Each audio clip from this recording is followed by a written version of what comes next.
Hey guys, Chaos Shinobi here. This is a story where Naruto meets a man named Sora who is a dragon sage who unlocks a seal, unleashing Naruto's locked potential and also training him to be the best shinobi with his dragon soul. Now let's begin. Chapter 12. Akatsuki strikes. Hana awoke to her favorite feeling in the world. Naruto was running his hands through her hair. He hummed lightly, causing his chest to rumble while she listened. She smiled softly and blushed, remembering their activites from last night. She could feel the sticky mess between her legs and was actually happy about it. Her feral side was quiet in Naruto's presence for once. She closed her eyes and silently listened to Naruto hum a tune. Naruto smirked, seeing Hana move slightly. It was obvious she wanted nothing more than to lay there with him. She would have gotten up otherwise. He felt her snuggle closer and hummed slightly louder so she could hear the tune better. Naruto admired the mate mark he gave her. He loved seeing it ripple across her skin as his chest rose. It really looked like the wolf was running right under the dragon. He smiled softly, remembering their actions the night before. He was glad his Kasan had made him propose to Hana before taking her home. It made the night even more memorable. He'd have to buy her something when they left this plane again. Which reminded him, "Hanakoi, you don't have to move or get up, just tap me if you're awake. I need to tell you something," Naruto said softly. Hana snuggled into his chest a little more and tapped his side with her fingers, signifying her as awake. "Good," Naruto said. "Listen, Aniki made a deal with the Shinigami. I know he didn't go into detail about what went on with the gods, but he agreed, in exchange for a few people who have been cheating death, to have immortality for us." Hana's head snapped up and stared at Naruto. "Naruto, are you saying that I'm?" She left the answer hanging, not really sure what to believe. Naruto smirked. "Yes, Hana-chan. You're immortal," he said. Hana looked down for a second before asking, "What was the deal?" She didn't want to be part of some perverse deal. She doubted it, but she had to know. Naruto frowned slightly but answered, "Madara Uchiha, Haiden, Orochimaru, and Kakazu's souls are the price for this, but we were going to be killing them anyways. They cheated death, so Shinigami-chan agreed to grant immortality to me and Aniki, along with any mates we so choose. We didn't say anything before because we didn't want that broadcast. Someone could try to get close to us just for the immortality." Hana nodded. The deal was sound and there wasn't anything she could object to. "So, does that mean we can't die? Like it all?" she asked curiously. Naruto shook his head. "We won't die of old age. We can still be killed in battle. But that's gonna be damn hard by the time I'm done with you," he answered. Hana smiled. "So I get to stay with you forever?" "Forever," she said. Naruto nodded, slightly nervous how she was going to take it. Hana looked down for a minute, thinking of the pros and cons. For almost 10 minutes, all was silent. Hana looked at Naruto and smiled softly. "Promise me you won't leave?" Naruto gently kissed her on the lips and smiled. "Of course not. You can't get rid of me that easily," he said. Hana chuckled. "Then, I can deal with it," she said, smiling. She got off of Naruto, climbed out of the bed, and headed towards the bathroom stark naked. "I'm gonna take a shower," she said, glancing over her shoulder. She smirked as she saw Naruto following her ass. She swayed her hips as she walked. "It's cold though, and I'm not sure the water will be hot enough," she said, smirked slightly. She walked into the bathroom, leaving a hot and bothered Naruto. Naruto chuckled and quickly climbed up the bed stairs. "Don't worry, Tenshi-chan. I'm sure it'll be hot enough for you," he said, quickly beelining for the bathroom. He stopped quickly and made 2 Kage Bunshin. They quickly headed back to the bed. Hana chuckled from inside the bathroom as she ran some hot water and turned on the shower. Hana stepped into the shower and smirked, seeing Naruto stepping into the bathroom. "Glad he caught on. I'm still slightly sore from last night, but I want him again," she thought. "Of course you do. He is your mate and he must pleasure you accordingly." "What the hell? Who are you?" Hana asked. "I am your feral side. Since Naruto mated with you last night, I am part dragon now as well. Hence, I and you are more powerful. Enough of that though. Take your mate once more." Yeah. Geez, you'd like nothing more than to stay in bed and fuck all day, huh?" she thought. No response. "Damn it. I will enjoy my time with him, but I refuse to do it every chance we get." She could practically hear the grumbling coming from her feral side. She ignored it and decided she'd follow its advice. Besides, he was already here and she could smell him wanting her when she woke up. "Begin short, lemon. If you don't like, Don't read. If you are not of legal age, please skip to the next bolded lines. Hana stepped back as Naruto opened the sliding door leading to the shower area.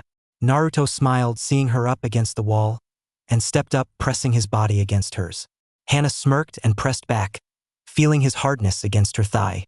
Last night was great, Teo-kun. I wonder if it was a one-time thing though, she asked sexily. Naruto growled softly at the jab. He had tried hard to please her, and he wouldn't be insulted like that. I assure you it wasn't, he said, going slightly feral at the end. Hana shivered, but inwardly she was smirking. She loved it when he asserted himself like that. Naruto kissed her and slid his tongue into her mouth. He knew she was already wet, despite the water running down their bodies. His hands gently trailed up her sides, sending goosebumps across her body. When he reached her breasts, he backed away enough to gently cup them and start fondling them. Hana moaned in appreciation and threaded her fingers into his hair. She let her head rest back on the wall as Naruto started sucking on her left tit, her hands gently kneading his hair and egging him on. His left hand was gently massaging her right breast, while his left was running 2 fingers along her nether lips. Hana liked the attention he was giving her, but wanted the main course now, not later. She grabbed his head and forced her tongue into his mouth. She pulled back and looked at him. Quit teasing. I'm annoyed and you're not helping, she said lustfully.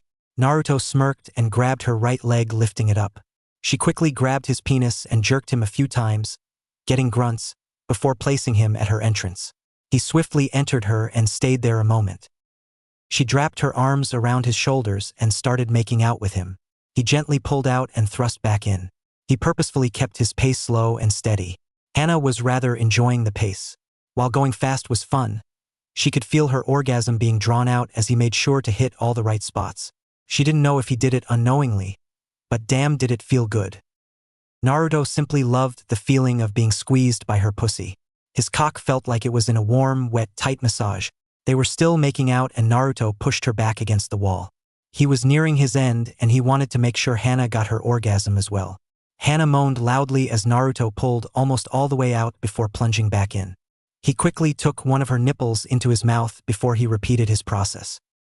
Hana, in response, picked up her legs and wrapped them around Naruto's waist, allowing for deeper penetration. She rested most of her weight on him, but kept some on the wall behind her. Hana could feel her climax coming and gripped her legs tighter, signaling her pleasure. Naruto smirked around her tit because he was close as well. He let go and proceeded to ram himself into her rather hastily. Hana smirked. She liked being rough when their climaxes approached. Naruto grunted aloud. Hana-chan, I'm Cuming, he said just as his cock twitched and he buried himself deep inside her. Hana settled for moaning, loudly, while biting into his mate Mark. He felt her juices running between his legs and smiled, although they were both panting. He barely held her up, his own legs feeling like jelly after their wonderful shower. And lemon. Thank you. Hana smirked and pushed Naruto back. That was good, Teo-kun. But we need to really take a shower, she said. Naruto nodded in agreement and she smiled before they both proceeded to wash one another. It took them a good half hour. They took their time, all right? Before they emerged, squeaky clean and feeling rejuvenated. Hana looked at the bed to see it was gone. Naruto chuckled, seeing the surprised look on her face. After last night, I thought it could use a wash. Besides, I need some sheets for it. Naruto stopped and thought for a minute before paling. Hana-chan? He said. Yes, Naruto-kun? Hana asked while she brushed her hair. Did you perhaps use a contraceptive? He asked, still paling. Hana smirked, although he couldn't see it. She turned to him and tapped her chin with her finger. No, why, hun? She asked innocently. Naruto hung his head. Hana-chan, after all, why did you have to ask?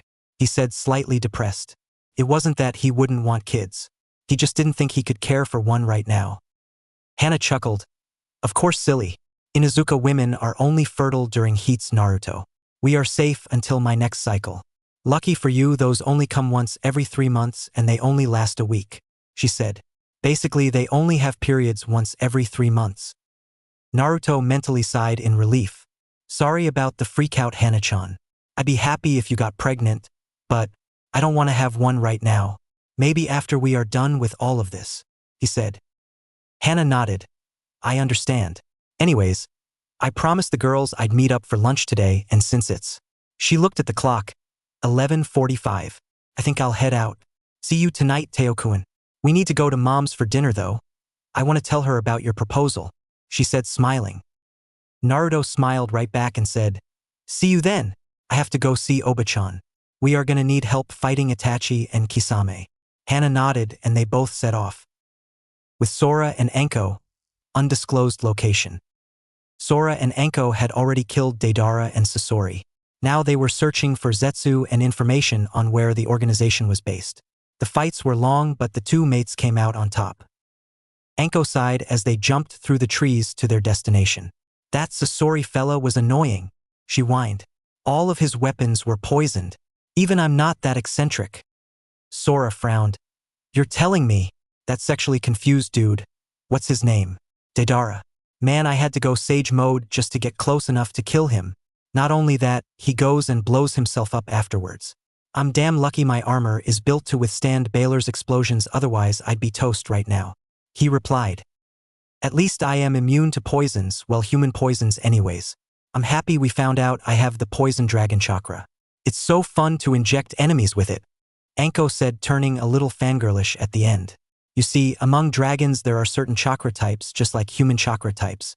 However, dragon chakra types can also include poison, speed, strength, healing, fire, black lightning, etc. If a dragon has a certain type, then they can control almost anything of their chakra type, or use it to increase their own abilities as depending on the chakra types. Rather simple, no? Enko, having been around snakes and INT department, is a poison chakra type. Since she had been using them for so long, she can manipulate just about any human poison and about 50% of demon poisons. She could also send her chakra straight into an opponent's body. Much like the gentle fist, however, her chakra could either burn away, paralyze, go dormant, etc. Plus, she didn't have to be so direct with it. As long as she hit somewhere, she could move her chakra to wherever she needed it in the body. However, it was very chakra taxing, so she mostly used it on enemies she wanted to beat in less than a minute or prisoners. Sora smiled at her. "Ya man that had to be helpful, ha Hebeheim?" he said. Enko flashed him a sadistic smile. "Oh yeah, lots of fun. It was actually a training exercise. His poison was damn effective.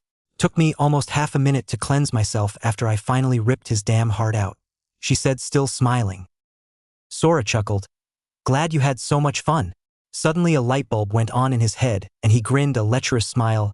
"Oh, Enko-chan," he said sing-songly. Enko viewed him warily for a moment before he spoke. "Imagine what you could do with your chakra if you could change it from a poison to something more pleasurable," he said. Enko thought for a minute before her own smile spread. "Pleasurable? I know some poisons that stimulate the sense, but that would make us end faster, and I don't want that. Some poisons, if mixed the right way, can also be used to make afro. Ding! Honey, when we get back, you're not leaving the bedroom for a few days," she replied. Sora chuckled. "I'll be more than happy to accommodate you in any way, Hebeheim." The two mates quickened their pace and started laughing at their new idea. With Hana, noon. Hana walked into the dango stand/bar absolutely glowing. Kurenai, Yugao, and Shizen looked up and all smirked. Hana sat down and ordered her food. She looked at her friends, all staring expectingly. "Well," Kurenai said. "Well, what?" Hana asked, still on her high from this morning. Shizen chuckled and said, "You walked in here like a girl on crack. You gonna tell us how he was, or just sit there with a dazed look on your face?" Hana blushed bright red. What makes you think I'm just going to tell you?" she said nervously. Yugao shook her head while chuckling. "We all know that look, hun. He had to be good. You can't keep information like that from us now, can you?" she asked rhetorically. Kurenai was impatient as Hana still seemed to be debating it. "Look, either tell us how he did or I'll go tell Tsum you're in heat and Naruto been looking for you," she said desperately. Hana looked shocked but hung her head. Fine. He was awesome," she said with a squeal. The date was wonderful. Nothing too special, but it was nice. Afterwards, he took me to his favorite place in the village. Then her voice trailed off as the girls were hooked. Kurenai grabbed her hands and said, "Then he what?" she said loudly. Luckily, they were in the back and it was a slow day. The girls looked around quickly before looking back at Hana. Shizen's eyes wandered down and gasped loud enough for the others to hear before adding their own. Hana chuckled nervously and thought, well, they saw the ring. Then we made out for a while before he proposed to me. She continued while holding up the ring. The girls quickly exclaimed their congratulations and excitement at such a beautiful ring. After that, he took me home. He had his whole bed redone into a dog-style bed, which is insanely comfortable, I might add. Anyway, we proceeded to, then we split ways this morning, she said. Shizen looked a little nervous before asking, can we see your mark? I mean, the ring is so pretty. Hana chuckled and pulled down her collar so they could view it. They all gasped once again and smiled seeing such a beautiful mark. Wow, Hana, that's pretty. I'm glad for you. So when you gonna tell your mom? Kurenai asked. Hana thought for a second before shrugging. Probably tonight. Don't go spreading this around, please, she said. The girls nodded and went back to talking about whatever the hell it is girls talk about. Hokage Tower, noon. Naruto walked up to the desk and said, Naruto Namikaze, here to see the Hokage, please. The secretary looked up and smiled. Of course. One moment, please. The secretary talked into an intercom on the desk before giving Naruto the sign to head upstairs and inside. Naruto smiled back and headed upstairs. As he reached the Hokage's doors, he smirked viciously. He raised a foot and kicked them in, yelling, "Oh, Obe-chan, I got something to talk to you about." He was promptly treated to evasion training, with Tsunade's fist being the thing to evade. "Brat, don't go blowing my doors in like that," she growled before sitting back down. Naruto chuckled. All right, will you put up some barriers? This is sensitive information," he asked seriously. Tsunade nodded and put chakra into a seal on the desk. "What's so important?" she asked. "First off, is Jiraiya in town?" Receiving a nod from the blonde Hokage, Naruto continued, "He needs to be here. As much as I hate to admit it, he's strong and Konoha will need him for this plan," Naruto said. Tsunade nodded. "Is this about Akatsuki?" Naruto nodded before Tsunade dropped the barriers and called for ANBU. A squad showed up and looked at Tsunade. "Go find Jiraiya and tell him if he isn't here in the next 20 minutes. I'll ban Ika from Konoha's bookstores." The men in the squad gulped and they all disappeared. No less than 5 minutes later, Jiraiya stepped through the window and frowned at seeing Naruto there, but kept his mouth shut. "What's so important that you have to interrupt my research?" he asked. Naruto spoke up. "Akatsuki." Jiraiya's face turned serious and he looked at Naruto. "How do you know about them?" Naruto scoffed at Jiraiya. "They're after Jinchuriki. I am a former Jinchuriki and they will be after me so they can find the Kyuubi. Why shouldn't I know about them?" he asked. Jiraiya frowned. "You're just a chunin. While you are obviously strong, you can't expect to take on an S-rank criminal," he said. Naruto matched Jiraiya's frown. "Not alone, no. That's why you're here. I may not like you. However, I will admit you're strong, and when Akatsuki shows up next week, I want you to be here. Otherwise, this is gonna be a shitfest for the village," Naruto said. Tsunade looked at Naruto slightly surprised. "How do you know they will be here next week?" she asked. Naruto sighed. "Don't ask any more questions and I'll answer everything afterwards, agreed?" He received 2 nods and the barrier being reactivated before he spoke again. "Itachi Uchiha and Kisame Hashigaki will be coming to Konoha sometime within the next week. I don't know the certain time, but that is a good time frame from when they were last spotted. Dragons like to be summoned to the physical plane because flying in the home plane gets too crowded. We have been routinely summoning dragons and letting them scout the countryside. Since they can fly high in the atmosphere, very few can notice them, Itachi being one. I need some help because I'm sure between me and Hanachan we can take Kisame. It's Itachi I'm worried about. I don't have anything to fight him with," he said. The room was silent for a second before Jiraiya spoke up. "I can deal with Itachi. The Toad Sage mode makes me impervious to all genjutsu, so I'm the best to fight him." "Are you sure you and your girl can handle Kisame?" Jiraiya asked. Naruto nodded. "I just need her for backup and assistance. You may want to have a few of the Jounin standing by to make sure we get out alive though." Tsunade nodded. "The signal will be a red hawk in the sky. Your area will be surrounded with ANBU so they cannot escape. Guy, Kakashi, Asuma, and Kurenai will be there for accidents. However, they will only interfere at your behest, Jiraiya, Naruto," she said. "Hi, They responded. Tsunade smiled. Good, now this is how it's going to work. In Izuka compound, that night. Hana had sent a message to Tsume to have a small feast ready for the night. Tsume had an idea of what this was for and was actually rather happy. Kiba was oblivious and Akamaru was wagging his tail because Shiroi would be attending their little feast. Hana and Naruto were approaching the compound and Naruto was nervous. He was about to tell one of the clan heads that he was marrying her daughter. Hana sighed at Naruto. Honestly, you'd think that after all the teasing Kasen put us through, you wouldn't be scared to tell her, she said. Naruto chuckled nervously. Maybe, but I still hope she takes it well, he replied. Hana stopped him outside the gates and quickly initiated a tongue war while their animal partners watched. Better now? Hana asked after pulling back. Naruto nodded and Hana smirked. Good, because we are here, she said. Naruto looked at the doors like they would jump out and bite him. He gulped nervously before stepping with Hana. Tsume looked up from the steaks she was cooking when the door opened. Ah, Hana-chan. Naruto-kun, good to see you. I mean, Hana, must you be so scarce? She asked teasingly.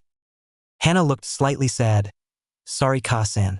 It's just easier to sleep with Naruto because we train every morning, she said. Tsume smirked devilishly and Hana and Naruto knew she had said the wrong thing. So sleeping with Naruto-kun, huh? I guess I'll get my grandpups sooner than I thought, she said, smiling brightly. Hana and Naruto blushed a bright red, but Hana nodded in affirmation. Tsume's mouth was open for a minute before she laughed and looked at Naruto.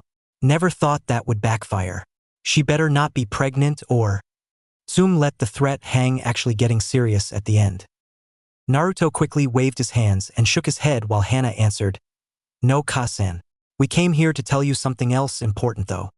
Tsume looked between the two before nodding. It can wait until dinner.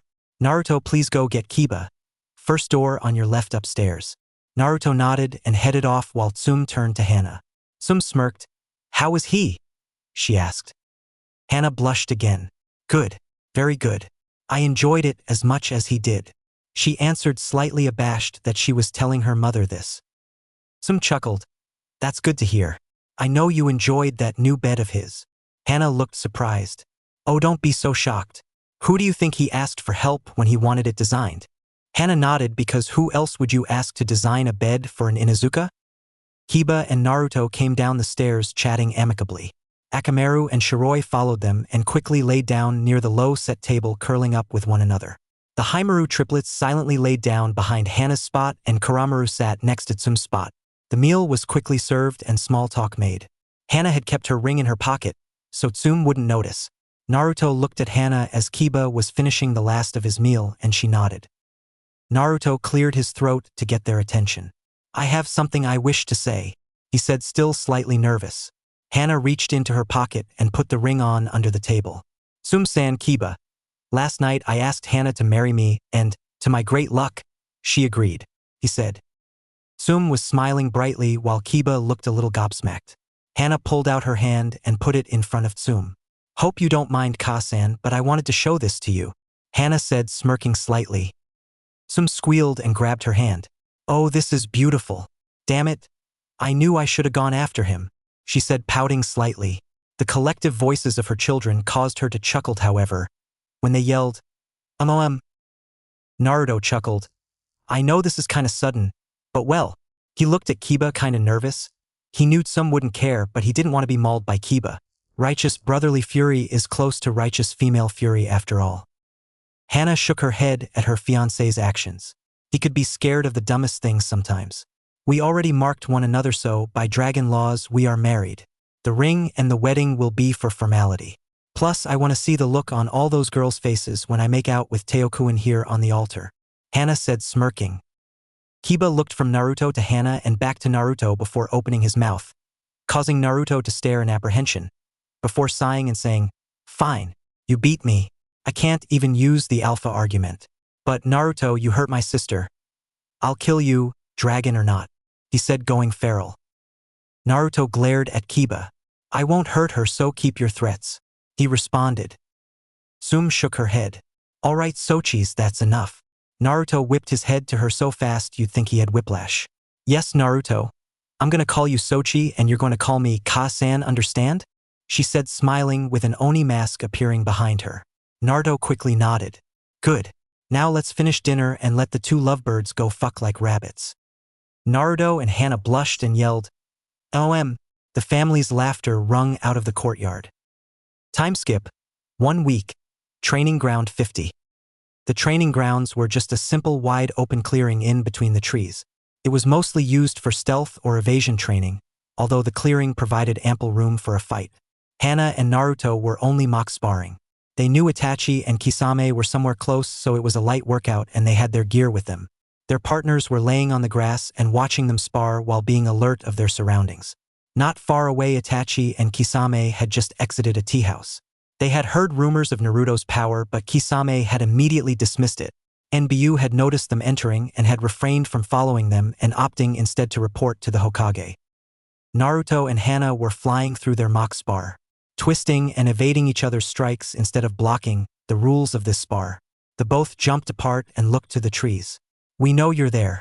Come out, Naruto said, slightly anxious. A deep chuckling sounded throughout the clearing. Kisame and Itachi stepped out of the trees. Good job sensing us, boy, Kisame said. I've been hearing some rumors about you, but personally, I think they're bullshit, he said. Naruto narrowed his eyes. Perhaps, perhaps not. Do you know how to use that oversized meat grinder you call a sword? He asked condescendingly. Kisame growled until Itachi spoke. Naruto-kun, please come with us and no one needs to be hurt, he said in monotone. Hana growled. Naruto-kun isn't going anywhere, traitor. We will fight to keep him here, she said firmly. Itachi closed his eyes before speaking once more. In that case, we will have to kill you and take him. Kisame, leave him alive. He was about to say more before another voice rang throughout the clearing from behind them. I wouldn't do that if I were you, Jiraiya said. The two S-ranked criminals turned to face the Toad Sage, who had 2 small toads on his shoulders. Big mistake. Suin Byakurai, twin white lightning bolt, Naruto yelled as he thrust his 2 hands forward. Itachi, being more aware than Kisame, evaded it. Kisame. He evaded as well but received a burn mark on his left side for being too slow. Jiraiya smirked. Good job, brat. Leave Itachi to me. Kisame's all yours, he said and jumped towards Itachi, pulling him to another clearing. With Hana and Naruto. Kisame glared at Naruto and said, Brat, I'm gonna make you wish you hadn't done that. He pulled Samahata from his back. This is Samahata. He's going to enjoy eating your chakra. Naruto chuckled and said, Sanzai Karabokashi Senko. Blur from existence, flash. He twirled the katana a few times before settling into his swordmaster stance. Let's dance, shall we? He said, smiling. Kisame chuckled and let out a strange sound. Suddenly, a rather large amount of ice structures popped up around the clearing. They all simultaneously shattered to reveal ice devils. These things were slightly taller than the average human with a lanky appearance. They were mostly humanoid ice sculptures with spikes of ice coming from every joint and sometimes just random pieces of the body. They had beady red eyes that stared at the 2 half-dragons hungrily. I hope you like them. They just love to cut people's limbs off, Kisame said with an insane glint in his eyes. Hana growled and looked at the Haimaru triplets and Shiroi, who quickly leapt off to deal with them. You still have us to deal with and you're not getting away that easily, you shark freak, she said. Kisame was about to retort when Naruto sent another Byakurai his way. Enough talking. Let's fight, he said as he charged the recovering swordsman. He quickly brought his blade down and was promptly blocked by Samahata. Hana activated her Shikyaku no Jutsu and leapt into the fight, expertly backing up Naruto's strikes. Now neither of the ninjas were going full speed, but Kisame was more about strength. At their current speed and teamwork, they were able to keep him mostly on the defensive with a few attacks coming from him. The electricity running through his system was playing a major role, although the 2 Konoha nins weren't fully aware of this. With Itachi and Jiraiya. Jiraiya had dodged another fireball and was trying to figure out a way to hit the Uchiha prodigy. Luckily, Ma and Pa made Genjutsu useless against the Toad Sage, so Itachi's normal tricks would be next to useless against him. Still, every jutsu or punch thrown at Itachi was blocked or redirected somehow. Ma, gimme some oil, Pa, some wind please, Jiraiya said. The 2 elder toads oddly quiet when facing the young Uchiha. The quickly complied and Jiraiya expelled a dragon of fire, that combined with the oil and wind to become a raging inferno with the call of Gameu Karyuenden. Toad Dragon Flame. Itachi's eyes widened slightly, and he quickly Kawarimi'd out of the way. Jiraiya was keeping him on his toes as expected. The only reason he hadn't run was because Pain had threatened them with death if they didn't claim the Kyuubi. Itachi had hoped that they would be able to quickly subdue the Jinchuriki and leave before any number of truly difficult opponents could show up. That had not been the case. Itachi ran through hand seals and called out, Karyuenden no Jutsu, Fire Dragon Technique. He exhaled and sent the dragon towards the Toad Sage.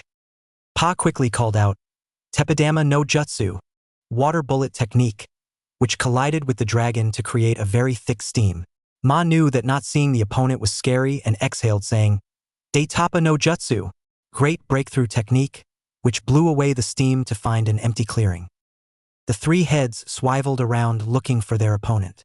This one is a slippery weasel Jiraiya boy, Pa said. Jiraiya nodded. Yeah, but we have to kill him.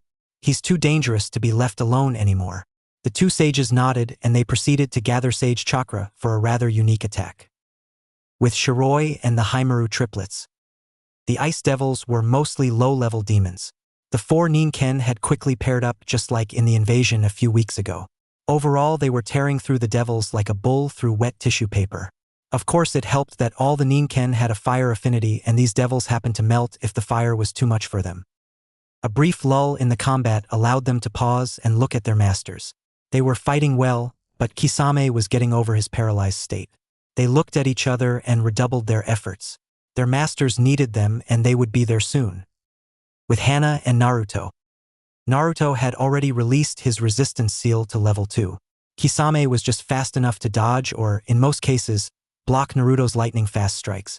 The slight paralysis the lightning had initially caused was dissipating and he could fight at full strength. Honestly, he was pissed. This brat wasn't supposed to be anywhere near this strong. He was the dobe of his class and he had barely hurt Zabuza. Hana was annoyed. She had hoped to help Naruto, but she had to back up and complement his style with kunai, which she didn't carry very many of, because he was too fast for her to fight effectively with. Naruto, on the other hand, was happy that Kisame was being pushed back. All he needed was a slight setup before he could finish it off. He forced Kisame back and quickly made 3 Kage Bunshins. One went back to Hana to explain his plan and give her some kunai, while the other 2 attacked in tandem with the real Naruto, who dropped his resistance seal altogether. Kisame was quickly driven around the training field before he got pissed off enough to resort to his ninjutsu. He jumped back and swung, destroying the Kage Bunshins. You brats are good, I'll give you that. But I've had enough. I'll kill your little bitch, then I'll cut your legs off to make it easier to get you back to base, he said. Naruto growled at that, but Hana smirked. Teokuin, don't get so mad. I am part bitch. Besides, I thought you liked that about me, she said sexily, making both guys turn to her. Naruto chuckled. Oh, I do. I just don't like him calling you that. You're my bitch, he said possessively. Bitch as in female dogs. Please don't think I'm sexist. Kisame wanted to sweat drop. Whatever. I'm just going to kill you. Bakusui Shoha no. Ugh. He never got to finish because 4 cyclones ripped into his back. The Ninken landed beside their masters, who smirked. That was the setup, Naruto said, smirking. 4 exploding tags went off behind Kisame, propelling him forwards and causing massive damage to his back. He growled and brought Samahata forward to attack Naruto. He never got the chance. Futon Tsuga. Wind style. Piercing drill. A voice called out from behind him. He realized his mistake a second too late to react as the Hana beside her Ninken disappeared in a puff of smoke. His eyes widened as Hana ripped straight through his back and turned him into a mess of organs and blood sent flying all around, cut up from her wind chakra. She landed, surprisingly rather free of organ matter, and smiled brightly at Naruto. Naruto chuckled and looked to the Jounin who had landed in the clearing. You guys aren't going to help Jiraiya-san? He asked. Kakashi shook his head. If Itachi beats him, we are close enough to catch and kill him, so Tsunade said to cover you 2 first. Naruto frowned at the lack of faith in his acolytes. He hadn't even pulled out Bankai or Sage Mode, although they were more suited for large area battles. Hana sighed off to the side. Teokuin, let's go finish off Itachi. I need a shower and then a good night's sleep with my new favorite plushie, she said, slightly childish at the end. The group chuckled, but Naruto nodded. Fine, but I think it's over. I can feel the energy being emitted from here, and I don't think even Itachi can survive that. Everyone nodded and jumped off. With Itachi and Jiraiya, 10 minutes ago. Jiraiya had been holding off Itachi for almost 20 minutes while the two sage toads had gathered the necessary energy for this technique. He had adapted the Rasengan to work with his water chakra and for Pa to infuse another with wind chakra. He had no intention of letting this traitor leave here alive. Unfortunately, the concentration needed would be insane. Itachi was hiding and wondering why Jiraiya was simply standing there, seemingly doing nothing. He did not want to find out what a Sannin could do. He rushed from his hidden spot and suddenly had to dodge a wave of fire coming at him. He looked to his right to see a Kage Bunshin of Jiraiya. He frowned and let his Sharingan spin wildly as he attacked. Normally, the clone would not have lasted very long, but the Sage Chakra was enhancing its abilities to close to the original strength. Itachi had enough and eventually just said, "Amaterasu," illuminating heaven, and spewed black flames from his eyes that destroyed the clone. Unfortunately, it wasn't fast enough. Itachi didn't know that yet, though. He turned to Jiraiya and said, "Jiraiya-sen, I am disappointed. I had hoped we could finish this without violence, however. That seems impossible, so I will have to end this now." He looked right into Jiraiya's eyes. "Tsukuyomi, Moon Reader," he said. Itachi waited a second for the genjutsu to take effect. Fatal mistake. Jiraiya rushed forward and brought the two elemental, though incomplete, Rasengans forward and rammed them into Itachi's chest. Itachi had only a moment to be surprised before the elemental chakras combined and Jiraiya jumped away. The swirling balls were quickly absorbed and imploded for a second before exploding into a towering sculpture of ice. In the center was a dead Itachi, with lifeless, cold eyes. It suddenly crumbled, along with Itachi's body, and formed into a light dust that blew into the wind. Jiraiya was breathing hard and let his sage mode drop just as Naruto's group dropped into the clearing. Naruto whistled. "Nice one, Arrow Sennin. Water and wind Rasengans? Level 5 huh?" he said, actually curious. Jiraiya simply settled for a nod of his head. Itachi's fight had taken it out of him. "Come on. Bachan is going to want to hear the story from us." Everyone nodded and shunshined to the Hokage's office where Tsunade was sitting. Not so patiently. Hokage Tower, 11:45 a.m. Tsunade tensed and then relaxed in her chair as she felt a multitude of shunshins enter the room. With his usual flair, Naruto arrived with Hana a split second after everyone else. He stepped away from her and stood at attention before Tsuwanda. Chunin Naruto Namikaze and Chunin Hana Inazuka reporting back with a confirmed kill of one Kisame Hashigaki. Naruto said in a military tone. Jiraiya stood up straight.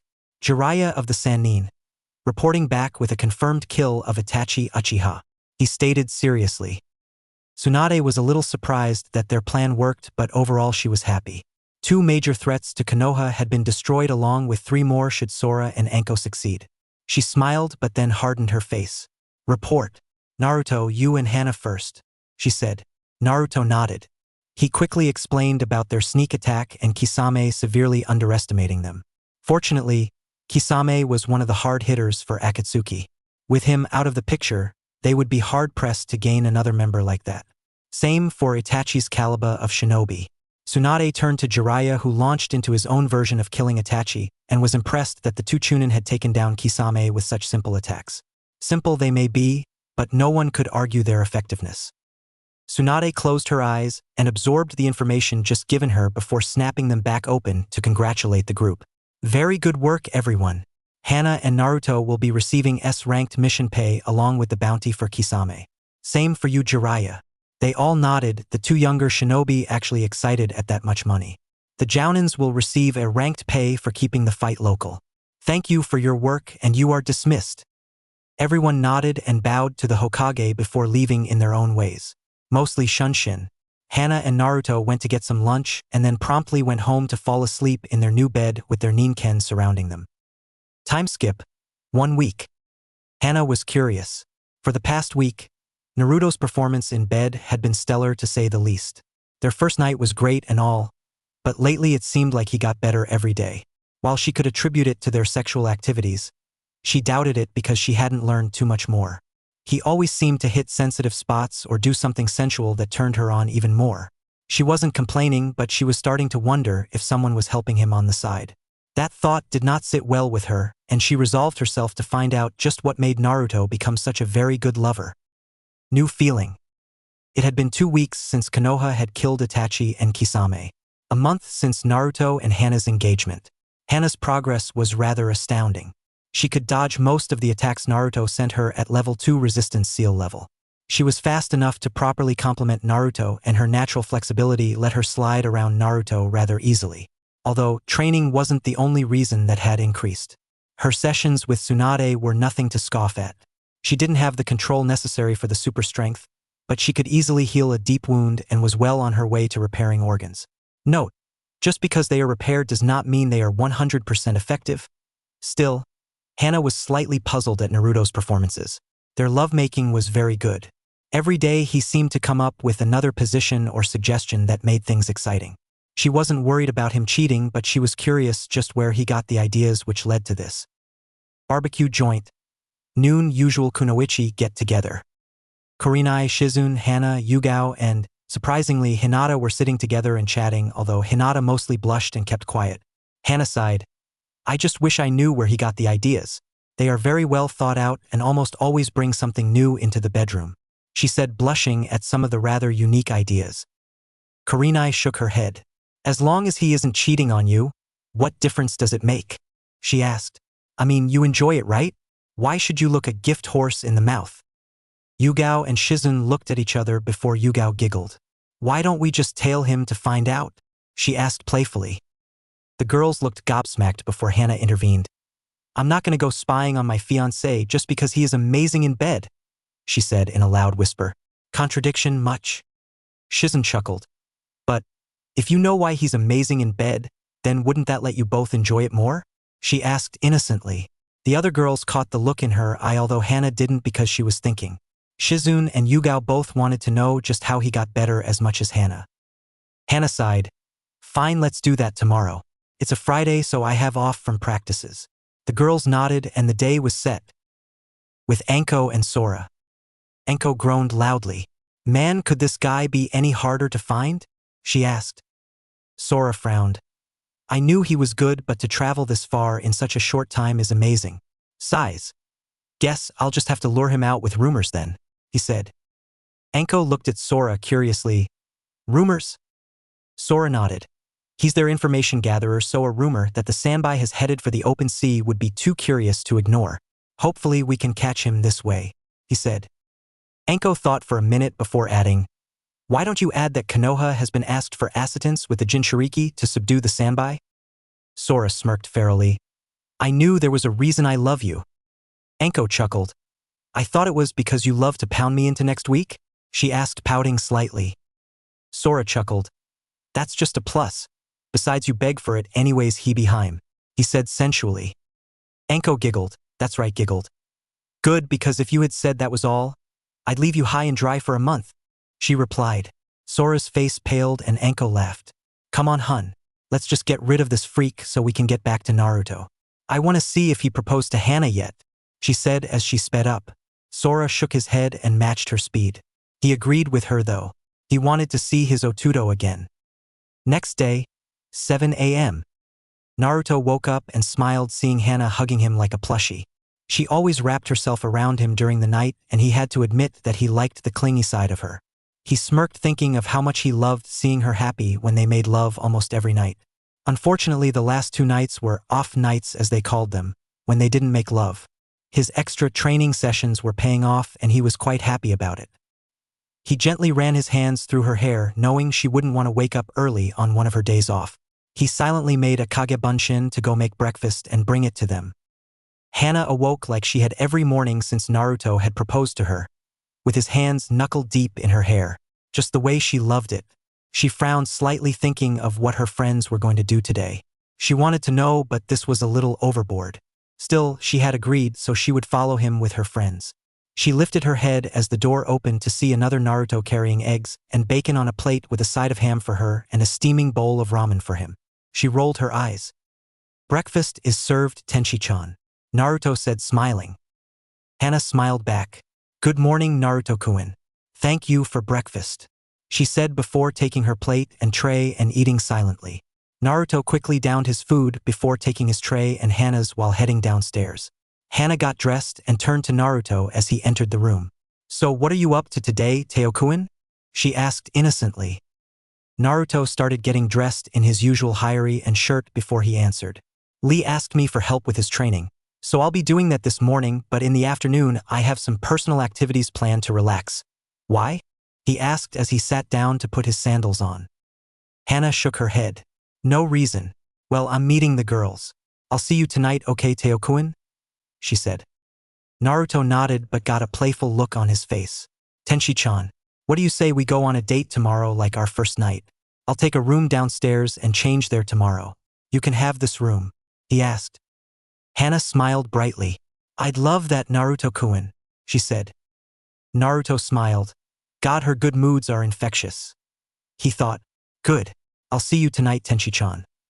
With that, he kissed her on the cheek and they waked out the door. Leaf Cafe, 7:30. The girls from before had met and quickly ate a breakfast before starting to chat about where Naruto would be and what his plans were for the afternoon. Hana had already told them what he told her, so they believed the first part, but the second part was vague. He could just be meeting with friends, Hinata suggested. He could be meeting with a medical specialist? Shizune added to the list. A Kama Sutra expert? Kurenai replied. This is getting us nowhere fast. Let's just go find him, Yugao said while Hana was oddly silent. The girls all thought about it and agreed, but they needed to follow him all day before they started making assumptions. Training Ground 9. Shizune, Kurenai, Yugao, Hinata, and Hana all made their way to Team 9's training grounds. They found Lee and Naruto running through some stretching exercises and getting ready to spar. It was obvious that Lee's injury had hurt him, but he had a fire that burning brightly in his eyes. He would get better and better. When the spar started, the girls stood transfixed. They were more like dancing around each other's blows than fighting. It was obvious that these two were masters of their given taijutsus. Naruto relied on swift and direct punches combined with unpredictable kicks, while Lee used mainly kicks and a few punches to accentuate his style. They sparred on and off every 30 minutes to allow themselves rest and to offer suggestions to one another on their taijutsus.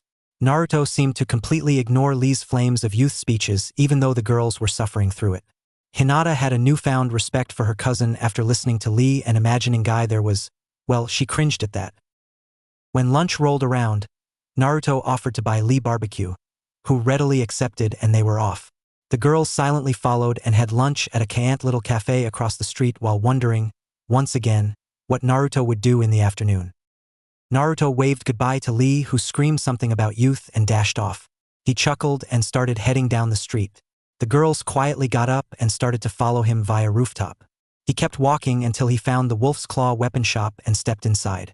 The girls did not enter because they couldn't without Naruto getting suspicious. Naruto spent a good half-hour chatting with Tenten while getting some gear to replace what he had used recently. He smiled as he walked out the shop and made a clone to take the gear home before he headed to the local hot springs. When they arrived, they noticed that several of the male shinobi were there. Niji, Shikamaru, Chuji, Kiba, and, surprisingly, Sasuke. They all went in and the girls could not follow. Separate sightings, of course, so they decided to have a dip themselves. They quickly went in and paid before proceeding to the hot springs. They all entered and relaxed, although Hinata was charged with making sure the boys didn't get away. This is relaxing, but I still wonder if we are going to figure anything out, Hana said.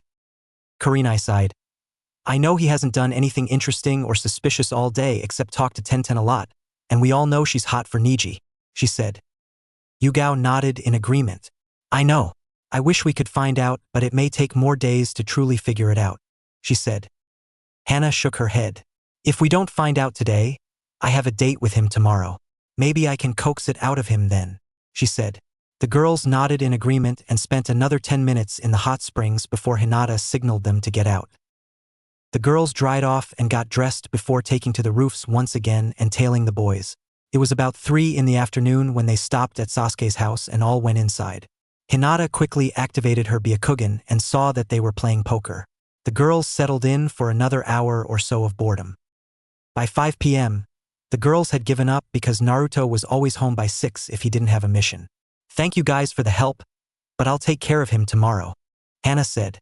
The girls all nodded, actually rather tired from sneaking around all afternoon, and went their separate ways. Hana quickly went home and started to prepare dinner. It was a way to say sorry, although Naruto wouldn't know it. When he came home, they had a ramen feast on the table, and he quickly downed it all in appreciation of her hard work. As they got ready for bed, Naruto wrapped his arms around her midsection and pulled her close for a hug while whispering in her ear, "I love you, Tenshinhan. I'm so glad we can be open and trusting with one another. I can't wait to show you just how much I appreciate that ramen feast tonight. Tomorrow will be perfect," he said huskily before dragging her into the bed and cuddling tightly. Next day, 6 p.m. Namikaze Estates. Hana had really outdone herself. She had made sure everything was perfect for tonight. She had felt majorly guilty after her little spying expedition yesterday. She had made sure that she looked as good as she could possibly make herself look, and she planned on giving Naruto a night he would never forget. She also planned to tell him about her little spying expedition yesterday. Little did she know that it would cause a rather peculiar night. Naruto was dressed in a black slacks with a golden lightning bolt running down each leg. He had a dark blue dress shirt under a black jacket. It was simple yet formal, and the jacket could be used if Hana got cold. He smirked seeing the time and went to wait in the living room. "Hana-chan, the reservations are for 7. He called up to her. "All right, Naruto-kun. I'll be down in a minute," Hana replied. She exhaled and checked her look once more before smiling softly and stepping outside and down the stairs. She smirked seeing Naruto's back to her and called out softly, "Naruto-kun, are you ready?" she asked. Naruto turned around and had a flashback to their first date. Hana had decided on something sexier than last time, and Naruto certainly appreciated that. She had on red high heels with red bracelets on both wrists. Her dress was a form-fitting black shoulderless dress that stopped at about mid-thigh. She had the same necklace as last time and her engagement ring. She had slight mascara and a deep red lipstick that wasn't overdone. Her hair was falling around her face, and her smirk practically screamed, "I dressed up so you could tear it off later." She chuckled, and Naruto closed his mouth. "Wow, I thought you looked good normally, but this, you really are a tenshi on earth, Hana-chan," Naruto said, smiling softly. Hana blushed. Thanks, Naruto-kun. You look good as well. Simple but formal, just the way I like it," she said, smiling. Naruto extended his arm to her. "Shall we go, Tenshi-chan?" he asked. Hana giggled and grabbed his arm before the set-off at a sedate pace for the Dragon of the Leaf once again. Dragon of the Leaf, 7 p.m. Naruto and Hana arrived right on time and walked into their favorite high-end restaurant. They walked up to the maitre d', who recognized them from their last visits and smiled softly. Naruto's heritage had been revealed, and many people who were previously indifferent were now more willing to accept him. Not outright respect, but at least give him a chance. The maitre d' quickly ushered them towards a booth when Naruto spied something and smirked. "Waiter-san," Naruto said as he pulled his finger up to his eyes. The maitre d' turned around. "Yes, Naruto-san?" he said. "Might we sit with one Shino Aburame?" Naruto asked. Hana looked around and noticed a rather nervous couple of Kintsuchi and Shino Aburame. Shino's bugs were buzzing slightly while Kin was glancing around often. She smiled seeing why Naruto had agreed to sit with them via Shino's bug. The waiter looked towards Shino, who nodded, and they quickly sat down. They ordered their drinks and appetizers while opting to wait on their entrees just yet. Hana noticed just how nervous Kin was and stood up. "I need to powder my nose, and I could use a second pair of eyes. Kin-san, would you please assist me? Girl talk for. Let's talk." Kin nodded and they walked off. Naruto turned to Shino. "Nice date you have. You need to relax though," he said, offering some advice. Shino stared for a few seconds before responding. "It is illogical for me to be nervous, and, yet, I find myself anxious as to whether or not she is enjoying herself," he said. Naruto smirked. "Shino, bit of advice. Just be yourself and let things flow. That's how it worked for me and Hana-chan. Just make sure she's comfortable and the rest usually falls into place," he said. Shino nodded and said, "Thank you for your assistance, Naruto-san." Naruto shook his head. "It's just Naruto, Shino. Besides, I'm glad to help out someone who sees me for me," he said, smiling. Shino simply nodded and his bugs quieted down. Bathroom. Hana entered and quickly checked the stalls to see that they were alone. She turned to Kin, who was wringing her hands. Whoa girl, you need to calm down, Hana said. Kin shook her head. I want to, but this is so nerve-wracking. I was a prisoner not long ago and then he took me out to eat a few times and now we're here in this high-class place? I can't. She never got to finish because Hana put her hand over her mouth. I said calm down, not fret over it, Hana said before she sighed. Look, obviously Shino wanted to take you here, so why are you so nervous? Kin sighed before answering. I don't belong here. I'm no high-class girl. I'm glad he wanted to take me out, but I don't deserve this treatment, she said sadly. Hana was actually a little mad. Why would this girl assume she isn't worth it? Whoever told you that is a moron, Hana said, gaining a shocked look from Kin. Shino wanted to show you a good time, so obviously he believes you're worth it. Are you going to tell me that you don't believe in his judgment? She asked. Kin shook her head and replied, No buts, Hana said sternly. Listen, just go out there, sit down, look cute, and when you get back to his house, kiss him like he's the last guy on earth. Kin blushed a bright red and stammered before Hana interrupted her again. Show him that you're worth the time, Kin. I don't know you very well, but Aburames don't take just anyone out on a date, let alone quite a few. Kin looked down for a second before looking back up and smiling brightly. Thanks, Hana-chan. I needed that. Hana chuckled. You're welcome. Now let's go knock your boyfriend out of his seat. Kin blushed again before the girls headed back. Table. The girls came back and the rest of the evening was spent in a friendly atmosphere. Kin and Hana both got into the act of embarrassing the boys they were with. Shino surprisingly opened up and talked quite a bit. Naruto was his usual happy self and brightened the table considerably. When 8 p.m. rolled around, Kin and Shino took their leave. Naruto and Hana once again joined at the arm walked back slowly to their home. Hana was in turmoil. She hoped Naruto wouldn't be too mad at her for what her friends did yesterday, but she had a feeling he might be a little annoyed, especially after his comment last night. She inwardly prayed that everything would be all right. Namake's estates, 8:15 p.m. Hana and Naruto arrived and quickly went upstairs. Naruto wouldn't admit it, but seeing Hana in that outfit had him turned on something fierce. He smiled seeing Hana actually leading him back towards their room. Lemon start. If you do not wish to read this, or are underage, please skip to the next bolded lines. When they got inside the room, Naruto found himself against the wall being ravaged by a horny Hana. She quickly grabbed his jacket and threw it off to the side before running her hands up and down his chest. His hands were not idle and were trailing up and down her sides, sending goosebumps all over her body. They broke apart quickly before Naruto unbuttoned his shirt while Hana quickly threw off her shoes. She took his shirt off and sensually rubbed her hands over his chest before rubbing his nipples. Naruto was tired of seeing Hana so fully clothed and pushed her towards the bed.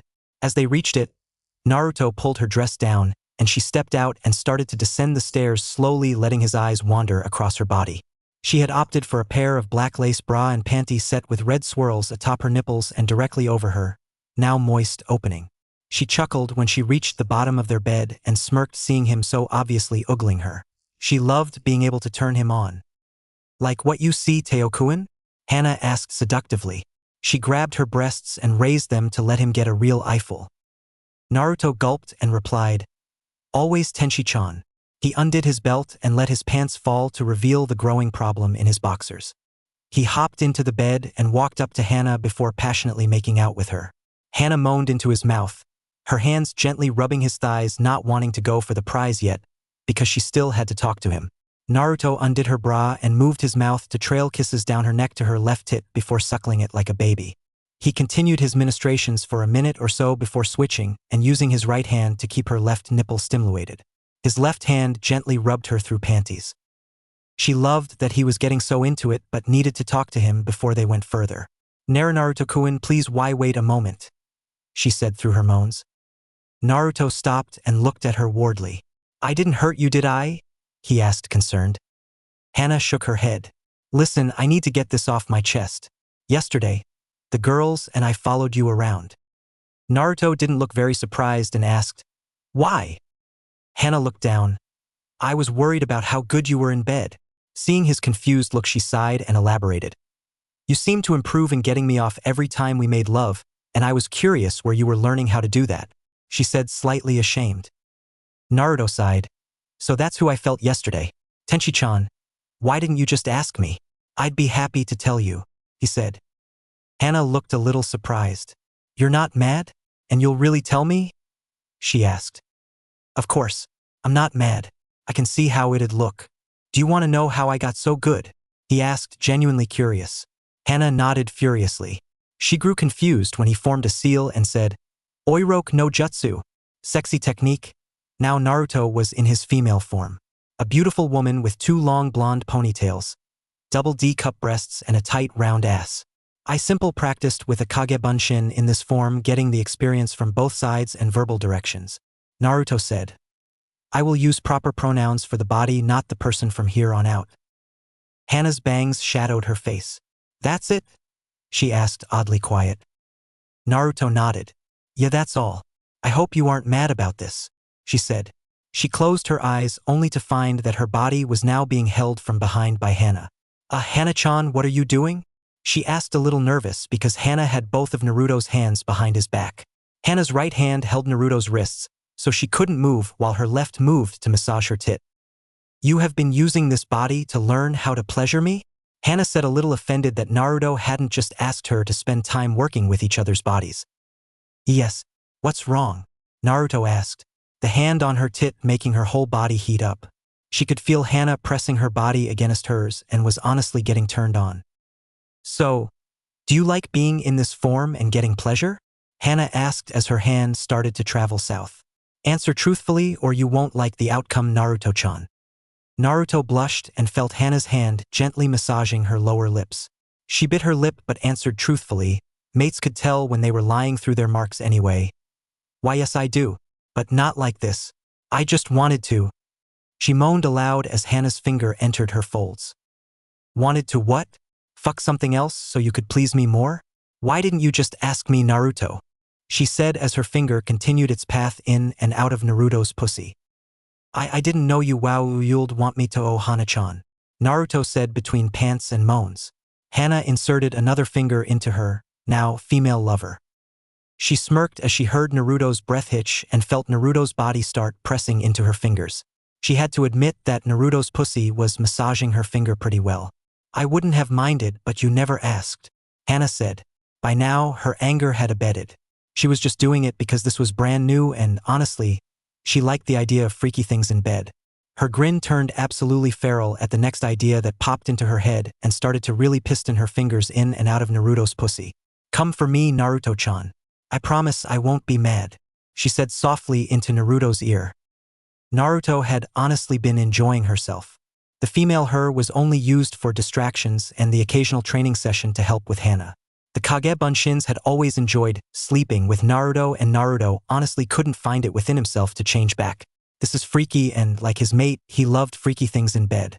So, when Hana pistoned her fingers inside her now slick pussy and asked for her cum, Naruto was more than happy to oblige. With a shuddering, Hana-chan, she sprayed her juices all over Hana's hand. She collapsed onto the bed on her stomach. You taste good, Naruto-chan, Hana said with a smile as she licked her hand clean. Naruto simply grinned while she caught her breath still face down on the bed with her ass in the air. Hana smirked, with a soft cry of, Oiroke yaoi no jutsu, sexy male technique. Hana's form changed into that of a muscular male. He had short, spiky brown hair and Hana's marks. He was lean and not overly muscular with a large dick almost 9 inches long and 2 inches wide. Hana smirked and placed his dick at Naruto's entrance, gaining an ip from her. Hana leaned over and whispered into Naruto's ear, since you like this form so much, why don't I show you just how much pleasure a woman can feel? With that, Hana grabbed Naruto's waist and entered her pussy. She wasn't rough or fast, but she got halfway in before stopping. Naruto was panting from taking such a thing inside her. She had licked and fingered herself in this form, having no hymen, but never had a dick inside her. Hana gently pushed himself inside Naruto before sighing once he was fully inserted. Your pussy feels good, Naruto-chan. Are you going to stay quiet all night?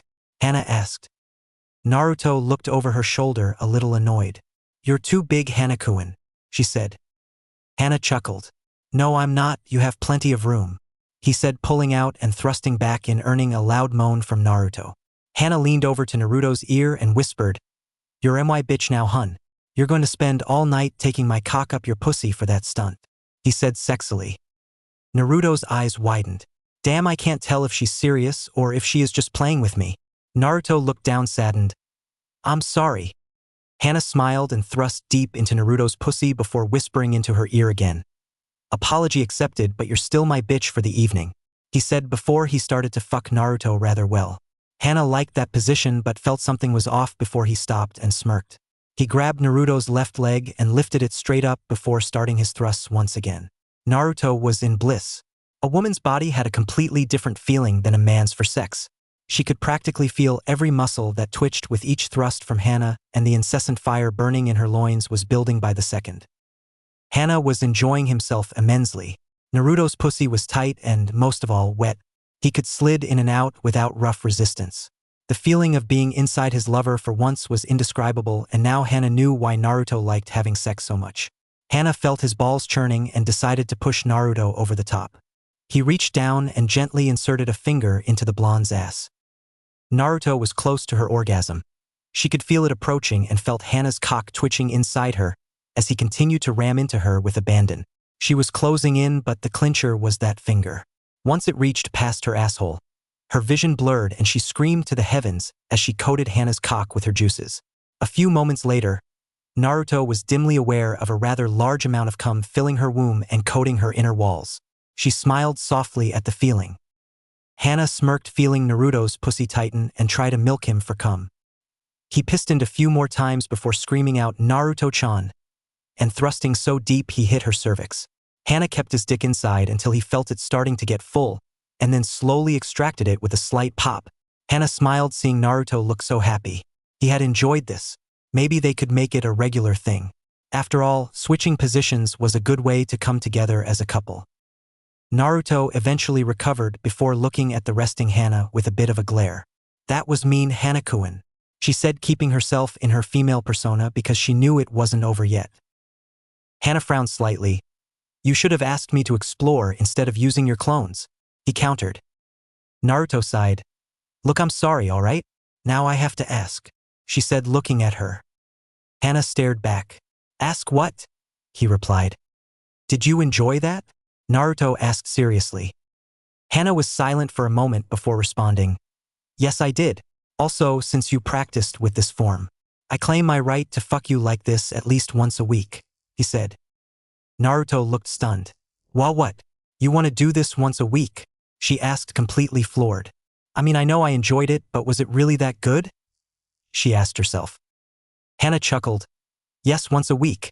You can't change my mind, so don't try, he said. Besides, coming inside of Naruto felt amazing. I can see why he never pulls out, he thought to himself. Hana found himself tackled onto his back and a very horny Naruto running her moist lips over his cock. Good, because tonight doesn't count. She leaned down and whispered into Hana's ear. I'm going to enjoy being your bitch once a week, she said sexily before grabbing Hana's dick and slamming down onto it, gaining loud moans from both parties. You got to be on top last time, so now it's my turn, she said. She quickly started bouncing up and down on Hana's cock. Hana thought thrusting was good, but laying back and letting Naruto take the reins felt even better. His hips thrust on their own to meet Naruto's drops, and Hana's hands moved up to knead Naruto's ample breasts. Hana was smirking when he sat up slightly and started to suckle Naruto's tit while grabbing her ass and helping Naruto bounce up and down. Naruto moaned aloud as Hana started suckling her tit. She loved it when her tits were sucked. Hana's dick was hitting her G-spot almost every thrust, and the previous orgasms were making it hard to hold down the coming one. Hana noticed this and stopped suckling long enough to say, I'm ready to, Naruto-chan, let's blow together, okay? He said. Naruto simply nodded and started pressing herself harder on Hana's cock. Naruto-chan, I'm gonna see you, Hana said as he burst another large load into Naruto's tight pussy. Hana-kun, come fill me again, Naruto yelled as she impaled herself on Hana's cock. She loved the feeling of being full, much like Hana herself when in their other forms. Naruto slid off of Hana and they dropped their justus before cuddling up with one another. Lemon end. Thank you, everyone. Naruto cuddled up behind Hana and smiled. You make an amazing lover, no matter the sex, Tenchi-chan, he said. Hana giggled. You're not to bad yourself, Teo-kun. I still can't believe you did that for me. I was slightly mad, but actually I was more flattered than anything. I mean, how many men would willingly have sex with a female version of themselves to please their fiancés? She asked. Naruto chuckled. Not many. I'm just glad you liked it so much, he replied. Hana smiled. Yeah, I did. You're still going to be my bitch later this week, you know that, right? She said. Naruto smirked. I won't mind. Besides, now we can practice on each other in two forms. He responded. Hana chuckled. True, you horn dog. Anyways, let's get to sleep, I'm tired. Naruto nodded and they grabbed the sheets before curling up and heading straight to sleep. Next morning, 7 a.m. Naruto woke up before Hana once again and smiled, remembering their activities from the night before.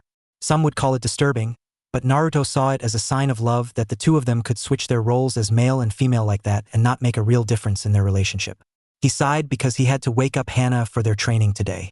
Sora and Anko wouldn't be back for another month, and Hana still had some work that needed to be done. Naruto was about to wake her up when he stopped and a smirk spread across his face. Last night, she was a little mean to him. Now, he had a chance for payback. Lemon start. Oh, aren't you lucky, 2 lemons in 1 chapter. Same warnings as above. Naruto gently started to kiss Hana's neck, earning tired moans from the sleeping beauty. He smirked as he started to suckle her left breast while kneading her right. Hana's body was stretching and curling while her legs were rubbing together, trying to gain some much-needed friction in her now warm nether regions. Naruto's free hand went down and rubbed her pussy lips, gently noticing she was wet and definitely ready for the next thing he wanted to do. Naruto stopped sucking her tit, receiving a groan of displeasure from the sleeping Hana.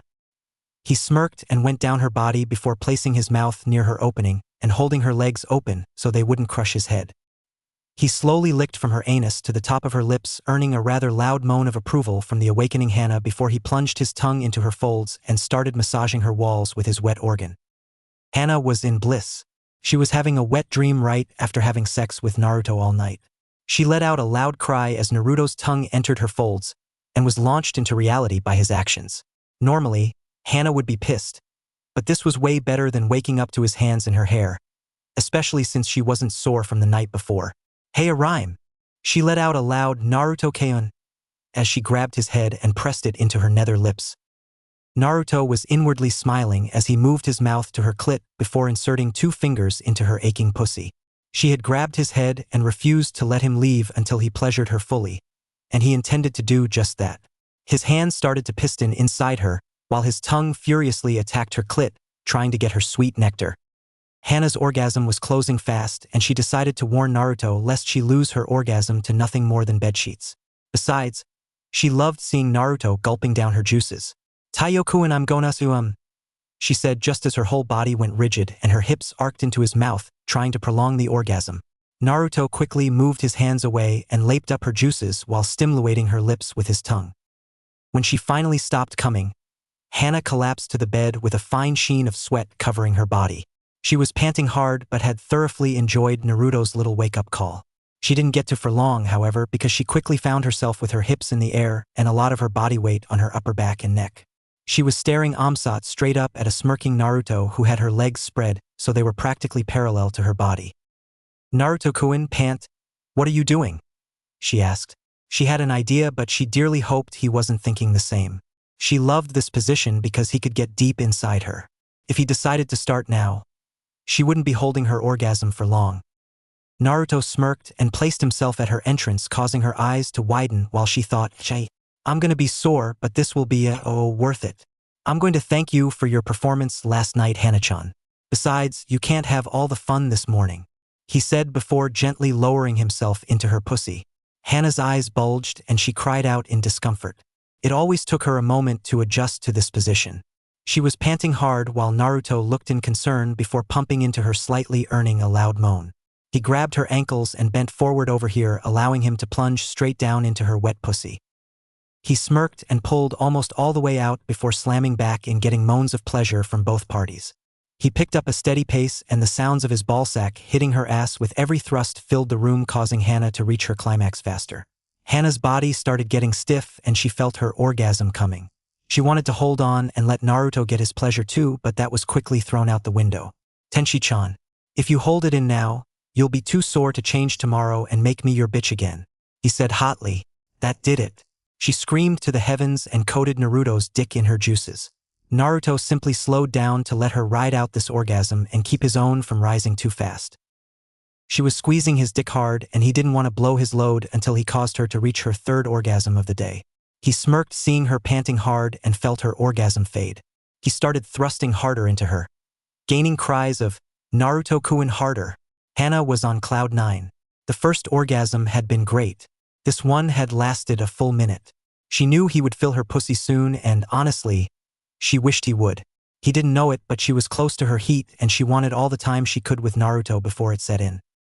Naruto's own climax was fast approaching, and he noticed the telltale signs of Hana's own pleasure mounting once more. He smiled, feeling his cock twitch and her pussy start to convulse. Hana screamed out, "Naruto-kun, fill me, I want your baby batter." Naruto blushed a deep red but happily complied as he buried himself inside her and unleashed streams of sticky cum into her willing and fertile womb, whilst she rode out her last orgasm. True to her request, he even filled her womb with his cum. Naruto sighed contentedly before slipping out of his lover with a soft plop and rolling over. "No practice today, we just had dexterity training," he said tiredly. Hana chuckled and cuddled with him, feeling his hot cum sloshing in her womb. "Wow, he really did fill me," she thought rather happily. "Sure thing, sensei." The two lovers quietly went to sleep, but Naruto set the clock so Hana wouldn't be late for her medical practices. Lemon end. Thank you. Next day, training grounds. Naruto and Hana were training as usual when Naruto felt a familiar chakra signature approaching their grounds. He signaled Hana to stop and turned to come face to face with one Sasuke Uchiha. He looked the same as at the Chunin exams, but without the brooder look. "Naruto, I need to speak with you," he said rather politely. The two nins were a bit surprised, but Naruto nodded his head. "Yes, what is it?" I wanted to apologize for my actions towards you. It was uncalled for, and, with my recent genjutsu rehabilitation with Kurenai-sensei, I have seen how much I really could have hurt your feelings," he said. Seeing the confused looks on their faces, he sighed. "Look, Kakashi had Kurenai place me in a genjutsu where I could do nothing but talk with the old me for hours a day. I was stupid, foolish, and immature," he explained. Naruto looked surprised. That's pretty life-revealing. What made you rethink it?" he asked. Sasuke looked down. "I heard Itachi was killed, and the Sandaime told me that my clan was planning a coup against him. Plus they planned on either killing you or turning you over to Danzo. No one deserves that treatment," he said with a fire in his eyes. "They were wrong. However, I will rebuild the Uchiha clan and restore it to its proper place of honor alongside the founding clans of Konoha," he stated. Naruto smiled. "How about I help you with that?" he asked, getting a surprised look from Hana and Sasuke. You do that?" Sasuke asked. Naruto nodded. "You told the truth, you really want to redeem your clan. No more Avenger crap. Listen, I know Kakashi must have tested your affinity, so what is it?" Naruto asked. "Lightning with a minor fire, why?" Sasuke said. Naruto smirked and Hana chuckled. "I'm a master of lightning manipulation, Sasuke. Have you started it yet?" he asked again. Sasuke nodded his head. "I'm on stage 2, but I can't find a lightning jutsu." His words trailed off as his eyes widened. Naruto smiled brightly. "Good, I'll teach you one. Now this one is rather chakra intensive, but if you can manipulate it well, then you can start on the third step for manipulation." Sasuke nodded and Naruto made a clone to send with Hana before returning to Sasuke. "Good, now let's begin. Girls meeting, noon." "You did what?" A female voice roared from the back of the bar and Dango stand.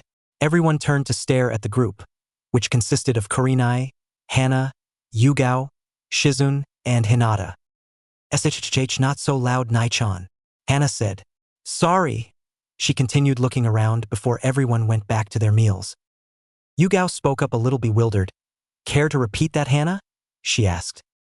Hana blushed but nodded, seeing the glares from the girls. "I told you that Naruto was using his sexy form to learn how to please me, right?" She got nods. "Well, I was slightly pissed that he didn't just ask to explore more and take our time, so I kinda pinned him in his female form and finger-fucked him until he came in hard," she said, blushing. She wanted to stop, but the girls knew that wasn't the end. She blushed a deep crimson but continued.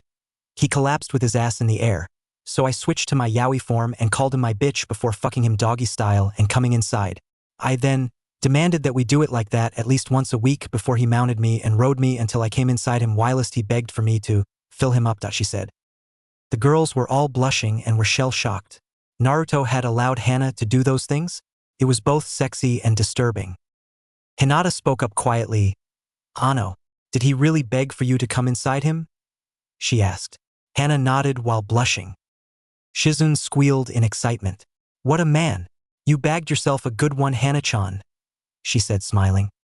Kurenai frowned. How can you be so sure that he doesn't just want to be a female? She said. Hana shook her head. Nah, I was the one who made sure we would do it in the future. Hana replied. Shizune added. Besides, how many men would purposely make a shadow clone and mess around with it just to please his girl more? She said. The girls all thought for a moment before nodding in agreement. So how was it? Yugao asked. Hana blushed but responded. It was amazing. Naruto's pussy felt like a hot, wet message and sucked hard every time I tried to move.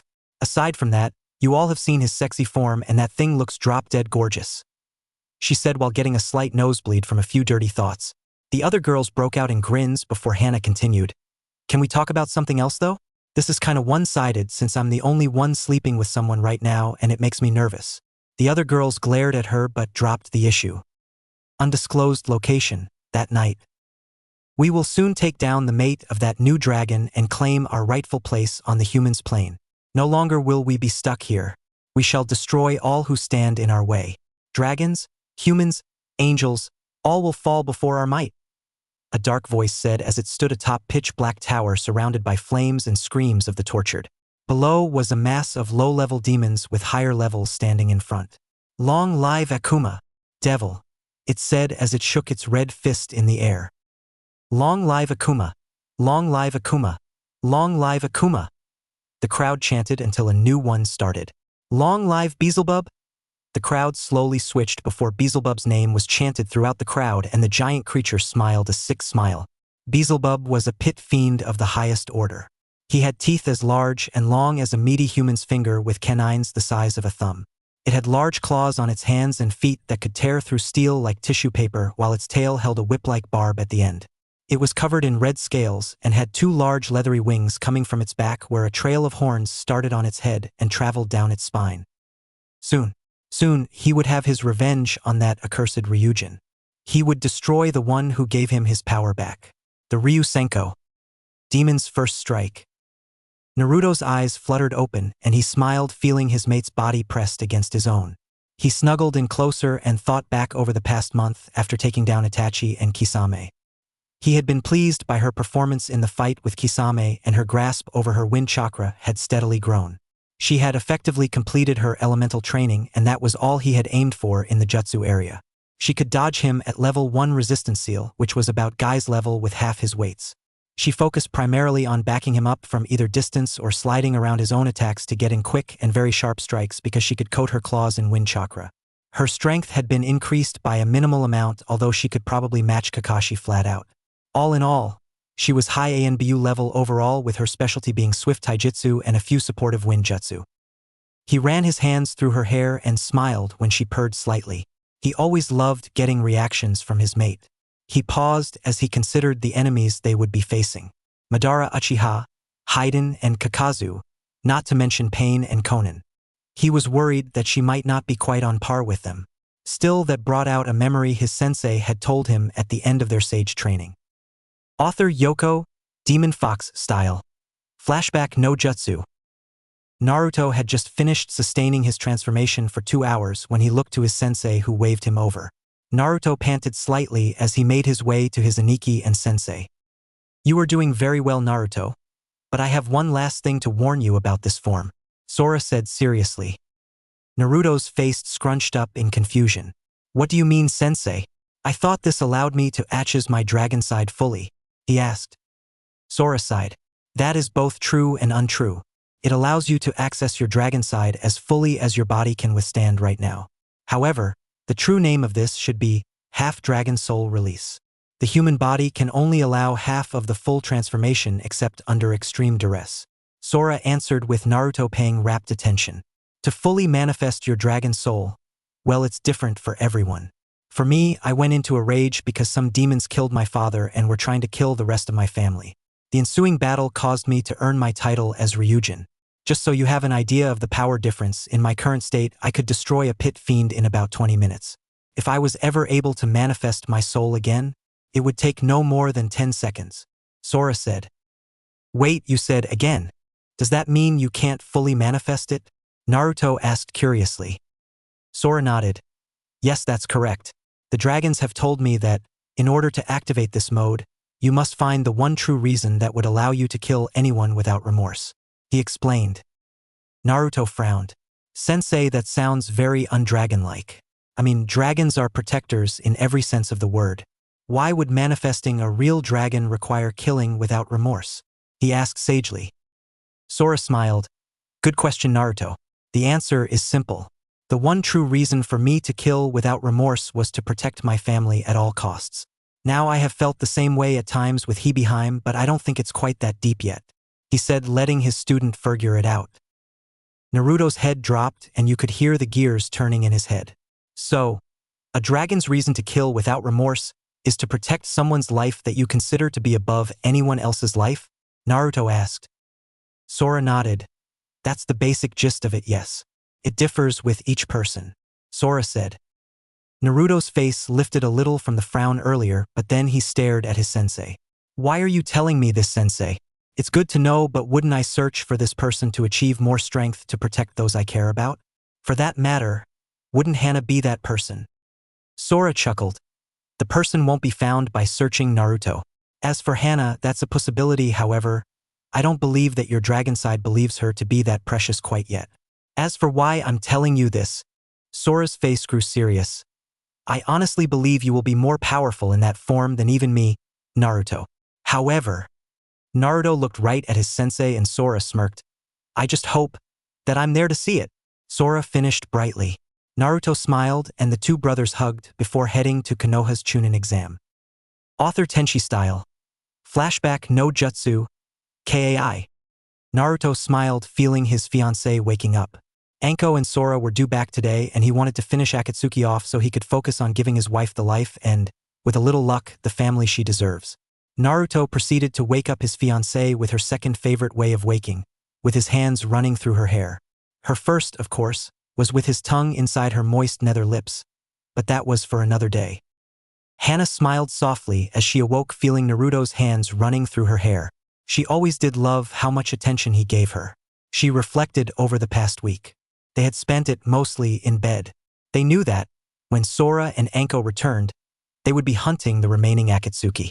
They had decided to spend as much time together as possible, and it had been rather pleasant to say the least. Naruto smirked. Good morning, Tenshi-chan, he said softly while running his hands through her hair. She rubbed her head into his hands to ensure he would continue before replying, Good morning, Teokoen. Sora and Ankane are expected back today. Would you like to greet them? He asked. She nodded her head but snuggled closer and said, Yeah, but they can wait. I'm not letting my comfy pillow move for now. She smirked. Besides, it has this lovely massage setting that is wonderfully active right now. Naruto chuckled and rubbed her scalp, earning a low moan of appreciation from his lover. Glad you enjoy it, but we have to get ready in half an hour or we will be late, he responded. Hana simply nodded and went back to purring softly on his chest. Akatsuki base. Same time. Explosions and the sounds of fighting sounded throughout the base as two forces attacked one another. On one side, Pain and Konan, the self-proclaimed god and his angel, against Haiden, Zetsu, and Madara Uchiha. Pain's bodies made the fight an even battle against the fast and unpredictable attacks of Madara and Zetsu, while Konan had her hands full with Haiden. You dare defy a god? Pain said monotonously. Madara scoffed. Don't tell me you bought into your own propaganda? He said as he launched a fireball at the leader of Akatsuki. Pain frowned and easily dodged the attack before rushing to his right, barely avoiding a swipe from Zetsu. He noticed that Konan could cut up the immortal Haiden, but wasn't making much headway in that area. She had plenty of paper techniques, just none that would stop the immortal human. It would be best if they could switch opponents, however, Zetsu always seemed to get in the way. We have a plan for this world. Why do you oppose universal peace? He stated. Zetsu laughed. Peace? The Biju will give you no peace. That statue will do nothing but explode. Shithead, he said in his two voices. What? Pain said, visibly angered as he continued to dodge and strike back at Madara and Zetsu. The Biju are demons of pure energy. They listen to very few people, and there is no way they would obey a human who claims to be a god, Madara said as he launched a boulder at his adversary. Pain's eyes narrowed and he frowned as he blasted the boulder back at Madara. If the statue and Biju are worthless to us, then why are you fighting us? What about the peace you promised? What is your aim, Madara? He said. Matter simply laughed and Haiden joined him while Konan landed beside Pain. My aim does not matter. You will find out soon enough just how peaceful this world can be. After all, he chuckled darkly. A world without humans is a world without war. He laughed as the other two people with him disappeared inside the spatial rift Madara formed. Konan scowled. It could be a trick, but if it is true, she left the threat hanging at the end. Pain nodded and his bodies started to repair themselves and move towards their rooms. We must inform the greater powers. Having no humans defeats the purpose of Akatsuki, and we may just have to use its allies to stop this coming genocide. We should contact our old teacher. He has an impressive spy network that rivals Sasori's and Zetsu's. Let us get to work, he said. Konan simply nodded and walked off. They had a world to warn. Konoha's gate, 10 a.m. Naruto and Hana stood waiting for their siblings to show up. Suddenly, a high-pitched whining sound filled the air. Naruto smirked while Hana looked around curious. Hana-chan, look up, Naruto said as he saw his brother flying in from the north. Hana's head shot up and she saw Sora's dragon form for the first time. She gaped for a second before gasping out, "Beautiful!" Naruto chuckled and nodded his head as they landed in front of the pair. "Yo kitties," Anko said with a smile on her face as she slid off the dragon Sora. She quickly walked over and hugged them both as Sora shifted back to his human form. She looked at Hana's hand and squealed before glomping the poor girl and yelling, "Welcome to the family, sis," earning chuckles from the two dragon brothers. Naruto and Sora clasped hands and hugged before separating, and Naruto cleared his throat. Anko turned around and looked sheepish while Sora spoke up. "As much as I would like to welcome my new sister to the family, we have to report in now, honey," Sora said with a smirk. Anko pouted cutely and earned a quick kiss from Sora before they all shunshined to the Hokage's office. Hokage's office, 10:15 a.m. Tsunade was fighting the most evil enemy every Kage has to face. Paperwork. I will always damn Sensei to hell for not leaving the secret to defeating this enemy. Tsunade swore as she downed another cup of sake. She felt 4 familiar chakra signatures approaching and silently waved off the ANBU in the room. The 4 dragon siblings arrived and yelled out a collective "YO!", earning a tick mark on the Kages for head and snickers from the hidden ANBU. Tsunade sighed and then put on a serious face. "Report," she ordered. Sora stepped forward. Deidara and Sasori of the Red Sands have been eliminated. Zetsu has escaped our grasp at the moment, he said, summarizing their mission parameters. Tsunade nodded. Good. Itachi Uchiha and Kisame Hashigaki have been removed as well thanks to Jiraiya, Naruto, and Hana here, she said, noting the pride in Sora's eyes when she said that. She smirked because she was also proud of her godson and his fiancée. They were certainly powerful. Anko hugged Hana again. Good job. I knew you would be a good addition to the family, she said loudly. Sora sighed as everyone looked a bit puzzled as to why Anko was so caught up in the family deal. Hebeheim, I know having a family is nice and all, but you need to control yourself more, he said. Anko looked a bit sheepish. Hokage-sama, the leaders of Akatsuki are in Rain Country, but we have to track down Kakuzu, Haiden, and Madara. I know Akatsuki is a major threat, but Shinigami has demanded that we deliver their souls soon because of certain divine rules that must be followed. She has already taken Orochimaru's soul since Anko-chan has finished with him, Sora said, hoping to get the go-ahead to track down the people they needed. Before Tsunade could respond, a voice came in through the window. I can help with that, Jiraiya said as he came in. Naruto raised an eyebrow. Why would you help us? He said. Jiraiya sighed. I may not be able to reconcile with you, brat, but I still run Konoha's spy network. Recently, Kakuzu has been spotted in Tenzakugai. Apparently there is a bounty for the stone giant of IWA, and he has been spotted in the area. he responded. Sora sighed. We just returned. How long will he be in the area? Jiraiya frowned. Anywhere between a day and a week. But the chances get smaller and smaller every day. Sora nodded and he looked to Anko, who looked dead tired. Anko-chan. She perked up. Would you stay here and train Hanane for a few days while Naruto and I take care of this? Hana frowned. Why don't Naruto and I take care of it and let you two relax? She suggested. Sora sighed. Normally I would. However, I want to rest a night before we set out. If I transform into my dragon state, we will be there in half a day, cutting the travel time from 4 days to 1.5, since I'm resting tonight. I have no experience with you and Anko needs to rest. Therefore, my best teamwork option is Naruto, he stated. Hana looked down, a little saddened that she couldn't help yet. Naruto simply hugged her and said softly, Don't worry, Tenshi-chan. You will get your chance soon enough. Hana smiled and they kissed chastely before backing away. Hana nodded to Naruto. Tsunade took that as a go-ahead. Very well then. Tomorrow at 8 a.m. Sora and Naruto will depart to confront Kakuzu. This will be an S-ranked mission and I don't want anyone getting word of this, understood. She got nods before she dismissed them all and went back to her paperwork enemy. Suddenly, a piece of paper appeared in a golden flash. Tsunade looked at it curiously before reading it. Dear Bachan, Kagebunshin is a wonderful thing. Why not make them do the paperwork? Signed, Naruto Namikaze. Tsunade was torn between banging her head against the wall for being so stupid and cursing Naruto for not telling her sooner. She quickly made 3 clones before leaning back and noticing a small PS at the end. PS, it pays to have a godson who gave Gigi the secret in the first place, huh? She chuckled as she nursed a cup of sake. Yes, it does, brat. She replied to no one. That night, unknown location. 2 beings phased into existence on the display in front of Beelzebub's throne. Report, the great demon commanded. The seals have been prepared, M-Lord. All we wait for is your command. The masked man on the right said before bowing to the demon lord. Beelzebub nodded in acceptance. Good. I will send some of my minions and they will place the seals whilst the rest of the army moves as ordered. You will take out the dragon's mates.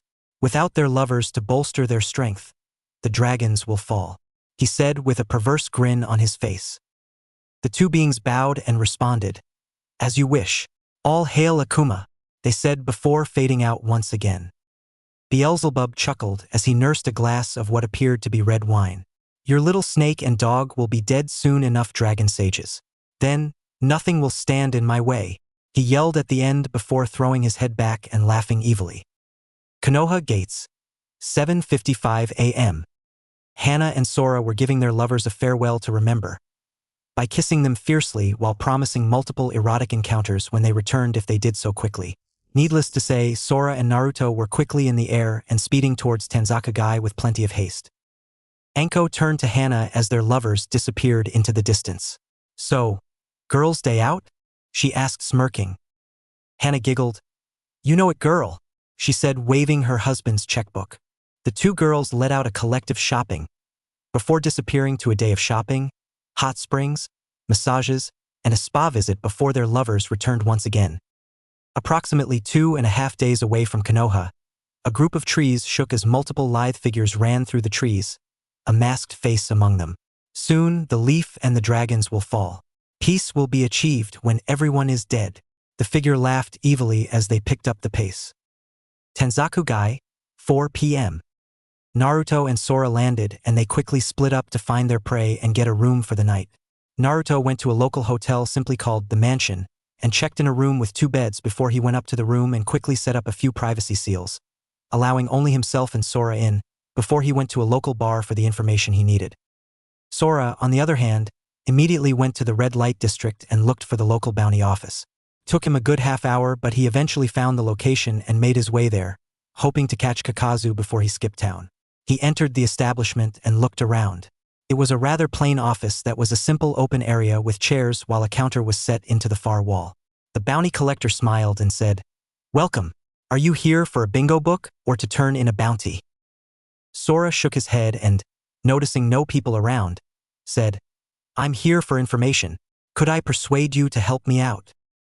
The bounty collector's face quickly became solemn and serious. Depends. Is your persuasion enough for me to risk my head? He asked in a low tone of voice. Sora pulled out a scroll and unrolled it on the desk. He applied chakra, and there was a rather large amount of 100 million Ryu sitting in front of the greedy man, who now had stars in his eyes. All of that for every bit of info you have on one Kakazu, he said seriously. The bounty collector nodded. He just finished collecting the bounty for the stone giant of IWA not but 2 hours ago. He said he was staying the night but would be leaving early tomorrow since he needed a bingo book from me, he explained. Sora nodded. Thank you. Suddenly a kunai struck the counter in front of the man's hand. If Kakuzu gets word of this, you won't have to worry about your hand, Sora said seriously. The bounty collector gulped and nodded. Sora took his leave and went to find Naruto. They needed to find Kakuzu tonight so they could ambush him. Across town, Naruto was having crappy luck in his bar. The waitresses kept hitting on him, the food was crappy, the sake was hot. All in all, this bar sucked.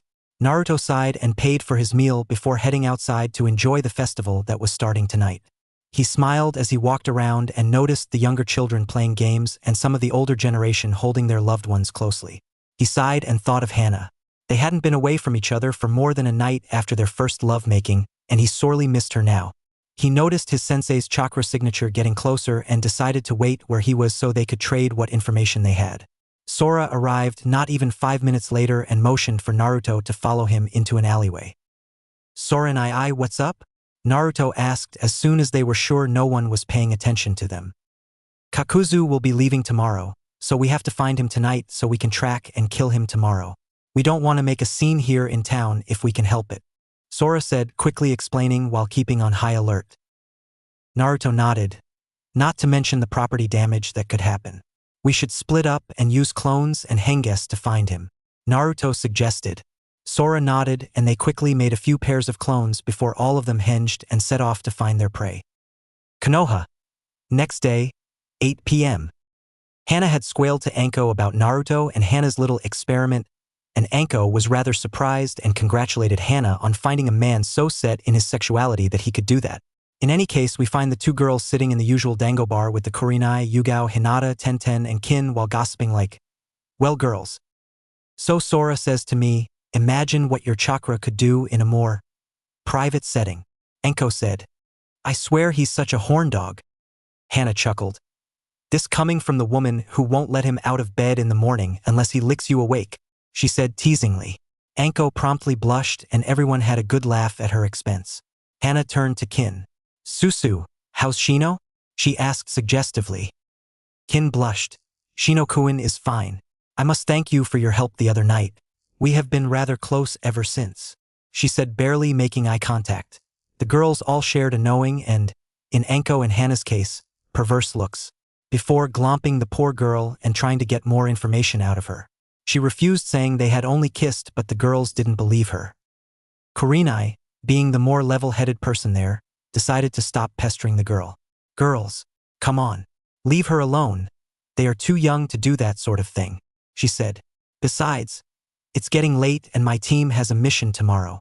The girls all nodded and proceeded to say goodbye while everyone went their separate ways. Anko and Hana are walking back to the Namikaze estates when they pass by the Inuzuka compound. So Hana-chan, how's it feel to be engaged to Naruto? Anko asked. Hana smiled softly. Good Ko-chan. I hope everything works out okay. I know about the deals he and Sora made, and I don't want anything to happen with Akatsuki or the demons, she said before stopping and turning to the Inuzuka compound. Anko looked at Hana and said, Yeah, I agree with you there. Is something wrong? She asked when Hana stopped moving. Hana frowned and took one last look before she started walking again. No, everything's fine. Although, she put her hand to her chin and thought for a second. I have had the weirdest craving for peanut butter and chocolate ice cream, she said. Anko laughed. Well, come on. I'll get you all the peanut butter and chocolate ice cream you can eat, she said jovially as they went to a nearby Shinobi grocery store. Hana took off without a second look behind. If she had, she would have noticed the dark figure entering the compound. With Sora and Naruto, 5 p.m., same day. Sora and Naruto had spent all day tracking and following the Akatsuki member. He kinda stood out in a crowd. He had left the city shortly after lunch, contrary to their intel, and proceeded deep into the forest. The two dragon brothers had made sure they were far away from civilization and that no travelers were nearby before they set up a trap for Kakuzu. They were about 1 hour of a full shinobi sprint from Tenzaku when they sprang the trap. Kakuzu was walking down the road, quite happy with his latest kill.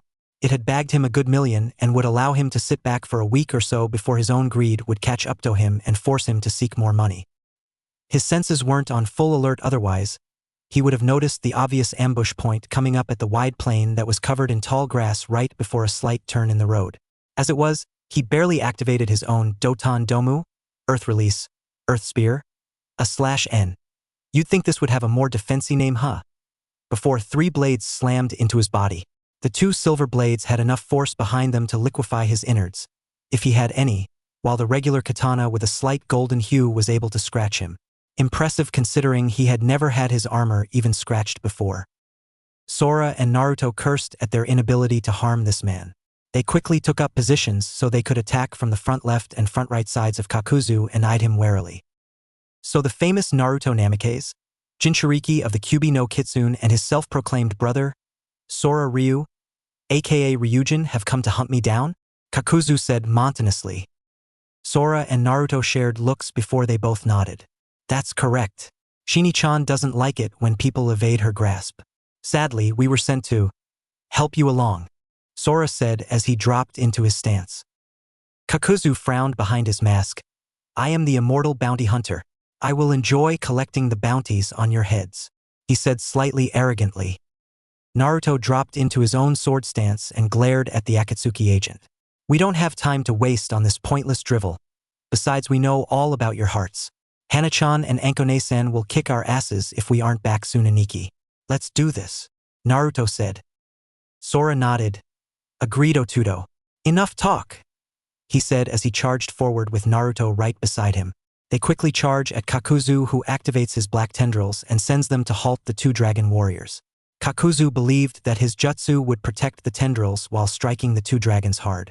Unfortunately, Naruto was too fast and simply dodged all his attacks while getting closer, and Sora, being a master of his style and his chakra nature, simply danced through his tendrils by cutting through them with lightning chakra. Naruto reached Kakuzu first and proceeded to hammer his armor with quick and fierce strikes, forcing him to dodge and bring his tendrils in closer. Sora smirked and quickly closed the gap and took Naruto's place. He nodded to Naruto before using both his blades to keep Kakuzu on the defensive. Naruto jumped back and disappeared from view, using his insane speed to its utmost effect. Unbeknownst to Kakuzu, Naruto reappeared behind him and quickly ran through a few hand seals before focusing chakra to his hand. Gotta remember to thank Kakashi-sensei for this technique, Naruto thought. He knew that Byakurai could probably do the trick of breaking through Kakuzu's defenses, but the probability of hitting the heart at a distance is slim to none because the technique naturally fluctuates. Naruto smirked and rushed forward just as Kakuzu turned around. Raikiri! Lightning blade! Naruto roared as he plunged his hand through Kakuzu's heart. The 2 dragon warriors jumped back and Naruto drew his sword as Kakuzu let out a strained yell. You bastards! You destroyed my earth heart! He yelled. It seems like I will have to take your heart to compensate. He continued as he let 3 of his masks emerge from his back. Naruto chuckled. Aniki, I'll take the lightning and water boys. Fire and wind are all yours, he said smirking. Sora scowled. I wanted lightning and water, he replied. Too bad. You snooze, you lose, Aniki, Naruto shouted. Sora muttered something about enemies stealing brats before he led his 2 masks away. Naruto smirked at Kakuzu.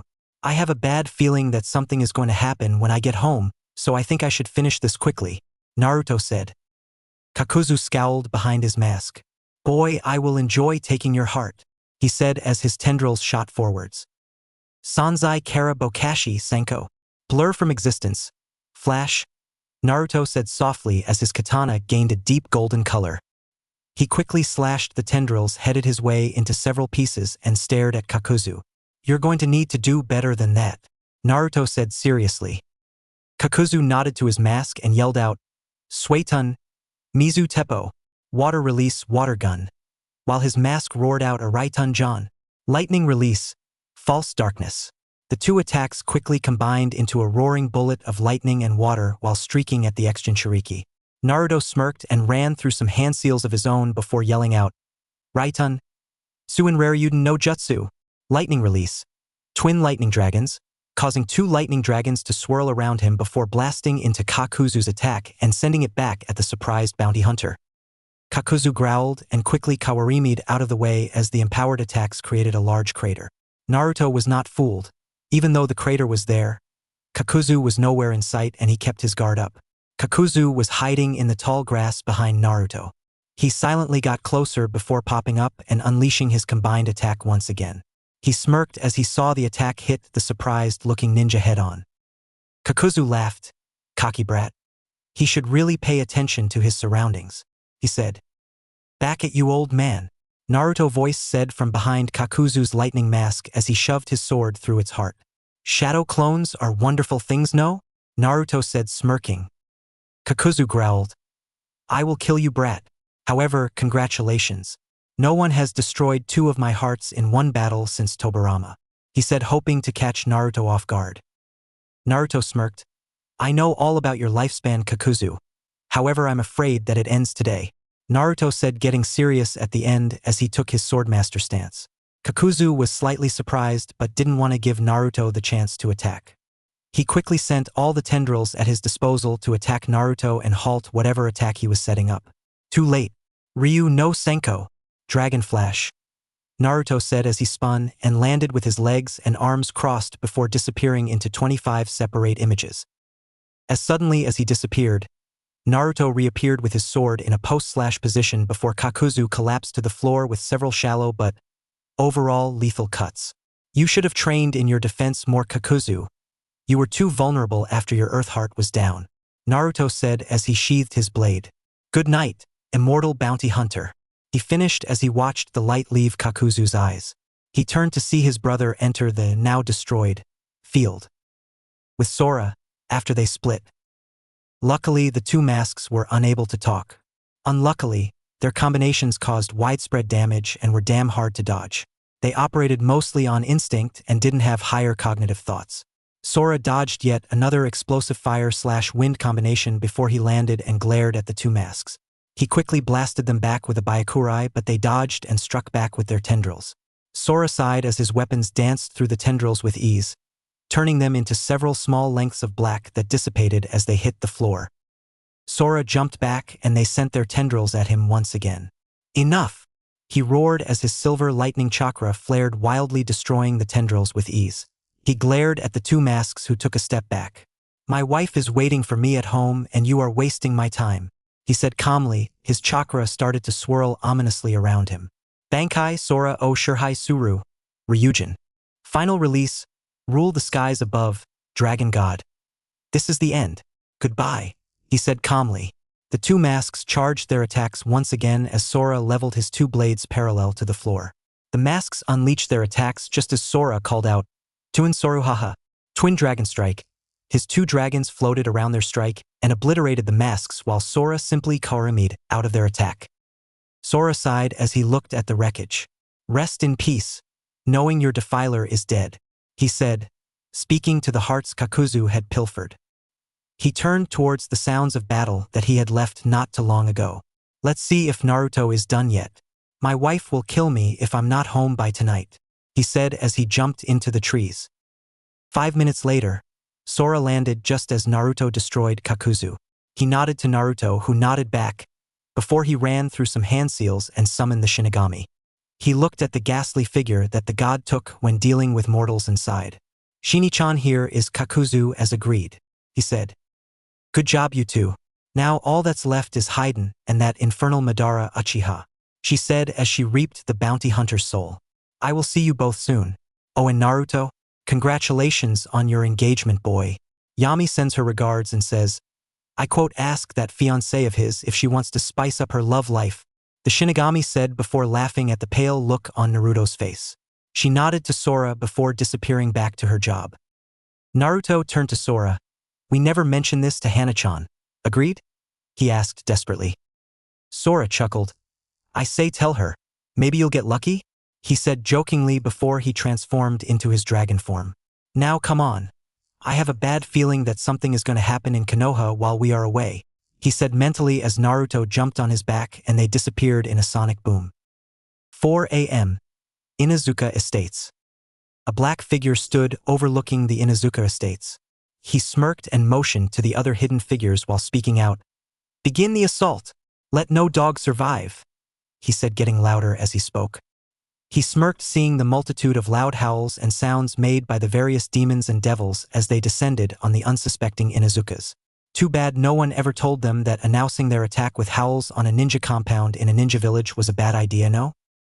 The ninjas of the Inazuka clan were already up at the first howl of the demons. The Ninken, in their various kennels, were roused and ready for battle whilst the civilians were still waking and being ushered into safer zones.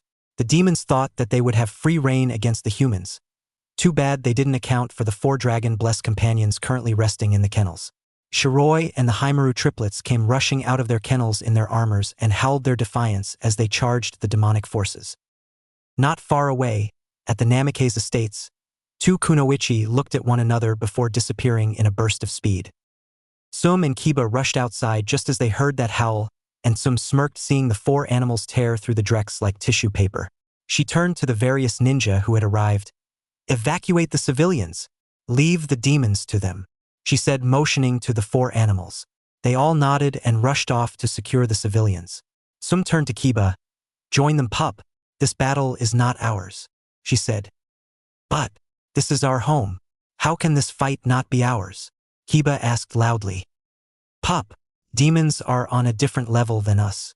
I cannot kill many of these. What could a normal ninja do?" she asked seriously. Kiba looked down in shame before he heard a yelp. Sum looked at the battle to see Haimaru's leg get slashed. "Haimaru, over here, boy," she yelled as she knelt down and prepared a jutsu to heal the wounded Ninken.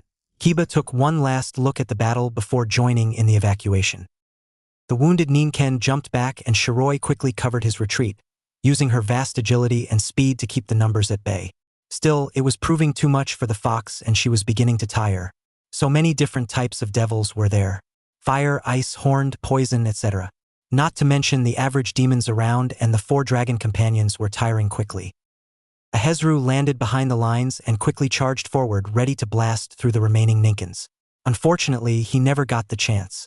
Su-in Ryu Denka, Twin Dragon Charge, was roared as a combined chakra of poison and wind, spreading the poison farther than normal and ripping through the demonic sergeant. Anko and Hana landed next to the dragon companions just as Haimaru rejoined them. The demons took a moment to collect themselves and stared at the new opponents. Big mistake. Raitun. Raryuden no Jutsu. Lightning Release. Lightning Dragon Technique. A rather large dragon tore through the demons closest to the clan head's house and dissipated before it reached the defending dragon warriors. Everyone looked over and saw a smirking Sasuke Uchiha. "You know, I don't think Naruto would appreciate you jerks trying to kill his in-laws," he said. The demons growled and started to advance towards him when he shunshined next to Hana. "Mind if I give you a hand for being such a jerk to Naruto?" he asked. Before Hana could answer, Shiroi trotted up to the Uchiha and looked at him before yipping in approval and jumping onto his head. Hana chuckled. "Doesn't look like I have a choice. Shiroi-chan already said yes. Just back us up, you're going to be weaker against these guys," she said seriously. Sasuke nodded and they turned back to the pissed-off demons. Anko chuckled. "To quote my husband, you're going to be dining in hell tonight, boys," she yelled before once again charging into the demons, causing limbs and blood to go flying. Hana shook her head. "Crazy bitch." Her eyes took a crazy glint and she smiled. "Still, takes one to know one. Yeehaw, boys," she yelled before joining her sister in arms. Sasuke shook his head before he started throwing lightning bolts to back up the 2 brave kunoichi. Madara stood atop a nearby building watching as the demons were demolished. He scowled. "What weaklings! How they claim to serve my master is beyond me," he said before he noticed that Zetsu appeared next to him. "Is everything set?" he asked. He received a nod. "Good. Then we will take out the opposition," he said as he phased from view. Zetsu smiled gleefully at the prospect of getting to eat human flesh before he melted into the ground. Hana and Anko had just finished killing off the last of the devils when Shiroi yipped something that sounded strangely like, "Get out the way." Lucky for the 2 dragon warriors, They listened to the wise advice and jumped away, just as a fireball landed where they were moments before. They all turned and looked at the man who had launched it and noticed a man with a spiral mask and an Akatsuki cloak. Unfortunately, stopping cost them. Out of the ground 2 tendrils of wood burst, heading for the girls' hearts. Luckily, their reflexes were better than Zetsu thought, and he was only able to hit their shoulders instead. Anko swore loudly as the tendril ripped itself from her shoulder, while Hana let out a muffled cry. "I hope you have more than that in you," Madara said. "I'm going to enjoy making you bitches scream in pain," he continued as he took a step forward. Zetsu smirked as he came out of the ground to stand next to Madara. Suddenly, a high-pitched whining sound filled the air, followed quickly by the sound of a faraway fire. Madara's eyes widened and he disappeared. Too bad for Zetsu because a silver-colored fireball slammed into him, roasting him alive. Sora landed, breathing heavily. Next to Anko and Naruto rushed over to Hana, who was healing her own wound. Sora changed back and quickly put his own techniques to work. "Are you okay, Hebeheim?" he asked, slightly out of breath. Anko scoffed and kissed him before she started whispering in his ear. Naruto had reached Hana and quickly gave her the once-over, before she assured him that she would be fine. He turned to Madara, who was glaring at Sora, and growled, his chakra easily becoming visible as lightning cackled around him. "You're dead, Madara. Ryu Senin Hijitsu. Ryu no Tamashikai. Dragon Sage Secret Technique. Dragon Soul Release." Naruto roared as he drew his katana, which instantly went to its Bankai mode and his body went into his Dragon Sage mode. Madara's eyes widened as Naruto vanished from view, and he quickly used his own Kamui to dodge the attack and start trying to strike with his own attacks. Keyword, try. Naruto was so fast that every time Madara phased, Naruto was on top of him before he was fully back into reality. Naruto quickly grew tired of this and decided to end this charade. "Ryu Shinyo, Dragon's absolute reality," he said softly before he stared at Madara. "This is the end for you. You attacked my mate and her family," he said calmly. Madara laughed manically. "Boy, you are 100 years too early to touch me. Give me your best shot," he said cockily. "As you wish," Naruto said. "Ryujin no Senko, Flash of the Dragon God." Naruto turned into over 100 after images before he instantly reappeared, slashing Madara to bits and ending with his katana in an after slash position. He stood up and went to sheath his sword. Madara laughed. "Is that it? I told you that you couldn't touch me," he said. Naruto sighed and replied, "And I told you, this is the end." He sheathed his blade and Madara fell into over 20 pieces. Everyone was shocked until Naruto spoke up. "His ability still hindered most of my strikes. The ones that got through were lethal." Naruto quickly made his way over to his fiancée whilst his brother summoned the Shinigami to take Madara's soul. "I'm tired. What do you say to a dip in the hot springs followed by a day of cuddling in the bed?" he asked. Hana smiled. "Sounds like a plan to me, Teokun," she replied. Anko hung her arms around their shoulders and said, "Count me and Sorakun in too." The three laughed before heading home, Sora joining them soon after. Beelzebub's castle, that night. A figure showed on his scrying table. "Sire," he said loudly. Beelzebub sighed. "They failed and died, correct?" he asked, annoyed. The figure nodded but said, "However, they got the seals in place, M-Lord." Beelzebub smiled. "At least they weren't totally worthless. Prepare to summon my army and me to your realm. I believe it is time to show these humans who rules," he said, laughing manically. The figure nodded furiously. "It shall be done. All hail Jashin-sama," he said loudly before disappearing. Beelzebub chuckled darkly. "Yes, that one is a good and loyal servant." The chuckle chilled even the most evil of devils to their core. Final strike, Dragon's War. It had been 3 months since the death of Madara and Zetsu. Naruto and Hana had been married about a month ago at a small private ceremony that several of the gods attended, in disguise of course, along with Minato and Kushina, who were overjoyed to see their son marry the Inuzuka woman. They both knew he loved her with all his heart and Kushina had made him promise to propose to her, so there were no reservations from that side. Sum, however, was far more vocal about Naruto giving her some grandpups to spoil soon, earning the same remark from Hana that was now commonplace. A loud, followed by laughing. Hana and Naruto had happily spent the following week holed up in their room making good on Tsum's request. Little did she know that she didn't need to beg them anymore. Hana had grown substantially in the last 3 months and could hold her own against Naruto for a good hour. Considering that Naruto could go toe-to-toe with Sora for almost 3 hours, that was a good accomplishment. Right now, however, she was in a hospital room with Tsunade smiling brightly at her. "Congratulations. You're about 3.5 months along," she said cheerfully. Hana smiled brightly and rubbed her stomach. "My baby," she said softly. Tsunade smiled, seeing Hana absolutely glowing with happiness. "When are you going to tell Naruto?" she asked. Hana looked up at Tsunade and her glow dimmed a bit. I'll tell him soon, but I don't want to make him worry about me until we can finish off Haiden," she said. Tsunade frowned. "He would want to know right away. Still, I won't say anything for now," she said, honoring the woman's choice. Hana nodded at Tsunade. "Thank you. I promise to tell him within the month for sure. Is that okay?" she asked. Tsunade nodded before Shizune burst into the room. "Tsunade-sama," she half yelled, and she panted, holding a piece of paper in her hand. Tsunade partially glared at her student. "What is so important that you had to interrupt a private doctor's visit, Shizune?" she asked, slightly angry. Shizune simply held out the piece of paper and Tsunade's eyes widened. "Get me Sora Ryu, Anko Ryu, and Naruto Namikaze in my office now," she said before she grabbed Hana and Shunshin to her office. Hokage's office. 5 minutes later. The other 3 people had been assembled while Shizune, Jiraiya, and Sarutobi had also joined them. While Naruto didn't like the man, he had earned Naruto's respect as a powerful shinobi. He turned to Tsunade as she took a deep breath and glared at the 2 dragon men. "Would you two explain just why I have a scroll here with detailed invasion plans of a demon army into Hai no Kuni? No, wait. Perhaps a better question would be, why would Kyuubi send it to me with a summoning seal saying he needed to talk to you?" she asked, practically screaming at the end. Sora and Naruto looked at one another before turning back to Tsunade and uttering one word that summed up the situation quite nicely. "H," they said together. This prompted just about everyone to face fault, even their wives.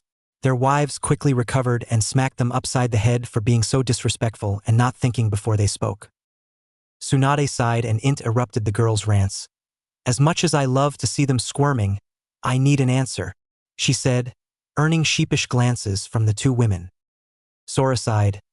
"Well, I did free him from Naruto, and he did threaten to kill me when I looked like a threat to the hatchling. Maybe he's taken a shine to Naruto?" he said curiously. Naruto's eyebrows shot up.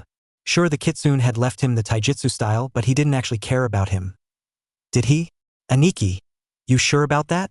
he asked. Sora nodded. "Inari-sama said that Kyuubi often asked about your progress when we were away. I wouldn't put it past him to simply be checking on a possible enemy, since kitsunes are rather crafty, as you all know, but they also view anything associated with them as their own responsibility. He may just be repaying a debt, or he could believe that Naruto is part of his responsibility. Really, we will have to summon him and find out," he answered. Jiraiya spoke up. "Summon the beast that destroyed half of Konoha? Are you insane?" he asked. Sora's eyes grew deadly cold and serious. Kyuubi is not pure evil. As a matter of fact, he is one of the few demon lords who doesn't let his demons run amok in the worlds. He was tricked by Madara last time. This time I am here, and he can be desummoned at any moment because it would a breach in our contract," he answered, looking Jiraiya in the eyes. Jiraiya still wasn't convinced. Even if you're powerful enough to fight him, the fight would still do tremendous damage. Besides that, how can we be sure he's not lying? Sora, at this point, was tired of Jiraiya's whining as he thought of it. "Look, Jiraiya, either we ignore it and we find ourselves completely fine, or we ignore it and find ourselves under siege by an army of demons. Now we," he said, motioning to the 4 dragon warriors, "could fight them off, but the damage would be enormous. If that happens, I would hold you personally responsible for the hundreds, probably thousands, of innocent deaths because you are scared. So it's either ignore him and get almost destroyed in the process, or summon him, see what he wants, and, if he's lying, kick his ass back to Makai. If he's not lying, however, we have valuable intel on demons that could be striking this country. Your choice, Gamma Sanin," Sora said in a rather irritated tone. Everyone was silent until Tsuwanda spoke up. "Enough bickering. We will summon Kyuubi to see what he wants." She glared at Jiraiya to shut him up and looked at Naruto and Sora. "You two will be there, and in your sage forms, until we determine he's either not a threat or gone." "Understood," she said. Two nods and looks of worry from everyone else was her answer. Good, let's go to the forest behind the Hokage mountain. It's secluded and has plenty of space for a fight. Everyone nodded and the group disappeared in a massive shunshin. Hokage Mountain's forest, 3 minutes later. Tsunade had sent her ANBU to warn the village not to interfere if they felt anything and handed the scroll to Naruto, who activated his Sage mode. Sora swiftly followed and everyone dropped into a fighting stance save for Naruto, who swiped blood across the seal and threw it away farther in the clearing. The scroll was consumed in a blue fire before it grew to be about a human-sized outline. The flame dissipated to show a humanoid figure standing there with his arms crossed and a slight smile on his face as he looked at Naruto. He had flaming red hair with matching red eyes with a slitted pupil. He had on a majestic full-plate armor without a helmet that had a fox motif with flames licking random places. Strapped to his back was a bough of black wood with a matching obsidian broadsword that seemed to absorb all light and yet give off an almost flame-like radiance. The thing that everyone noticed. He had twin-blood red fox ears on his head with black tips and 9 flowing red tails, also with black tips. He was the Kyuubi no Yoko, the king of the kitsunes. Well, Naruto, it has certainly been a while. How has the taijutsu style been treating you? He asked with a light tone. Naruto chuckled. Quite well. Thanks for asking, Kyuubi, he said before his face turned serious. Cut the crap, please. We need to know why you sent that letter, he said. Kyuubi chuckled and nodded. Very well. I have been keeping an eye on you, Kit. I do not like this village. As a matter of fact, I wish it to burn to the ground right now. Everyone tensed at this and Jiraiya was ready to move until a glare from Naruto stopped him. However, it is your home and I will not destroy it out of that fact, he replied. Everyone relaxed until Naruto popped another question. Why have you been watching me? He asked. Kyuubi laughed rather loudly. Naruto, every Jinchuriki represents their demon, whether they want to or not. You have manifested a dragon soul, something only Ryujin, a god who was once human, achieved. That alone makes you worthy to be my representative in this world. Yet, you also have destroyed an army of demons with only your mate at your side, albeit a small one. You killed a man who could take on a high-level demon and win. And on top of all this, you also have a reputation in Valhalla that is exceeded only by your own parents and a few of the most powerful warriors in existence. You are interesting indeed, Naruto Namix. Ryusenko no Kanahagakure, he answered. Most of the people were silently impressed with Naruto's resume, while Hana was thinking something along the lines of, Hell ya, my man kicks ass. Kyuubi chuckled but continued seriously. 3 months ago, Beelzebub sent Madara and Zetsu to destroy your mate's family. Demons consider attacking family as low and few things are lower than that. Last week, he requested passage through my lands to get to a portal to this plane of existence. I had no choice but to comply because he threatened to destroy my still recovering kingdom to shreds. I assure you, he has plenty of demons to do so and I fear you may not have the strength to defeat them alone, he said. At the mention of Beelzebub, Sora's face went ashen and his blood ran cold. Beelzebub. Everyone turned and looked at him. Beelzebub as in Jashin, the lord of pain, misery, blood, and the only demon to have survived my true dragon sage mode? Sora asked. Kyuubi simply nodded and watched as Sora began to curse. Loudly. Aniki, if this guy survived your true dragon sage mode, how the hell are we supposed to beat him? Naruto asked. Sora sighed and looked at the heavens. No idea, Otutu, he replied. Anko stepped up and whacked her husband across the back of his head. Oh, what's this true dragon sage mode you're talking about? On top of that, the answer is simple. We kick his ass, she said confidently. Hana looked at them and added her 2 cents. You're both the strongest warriors against demons. Neither of you has been defeated by one before. Why let that start now? She asked. Sora looked at Naruto, who stared back before they both started laughing. Man, Aniki, I can't believe we got so worked up, Naruto said. Sora shook his head as he stopped laughing. You said it, Otutu. Thanks, Hibiheim. Tenshi-chan. Sora said, nodded to them both. Naruto simply smiled radiantly at Hana for the confidence boost. Alright, first true dragon sage mode is when see previous chapters flashback.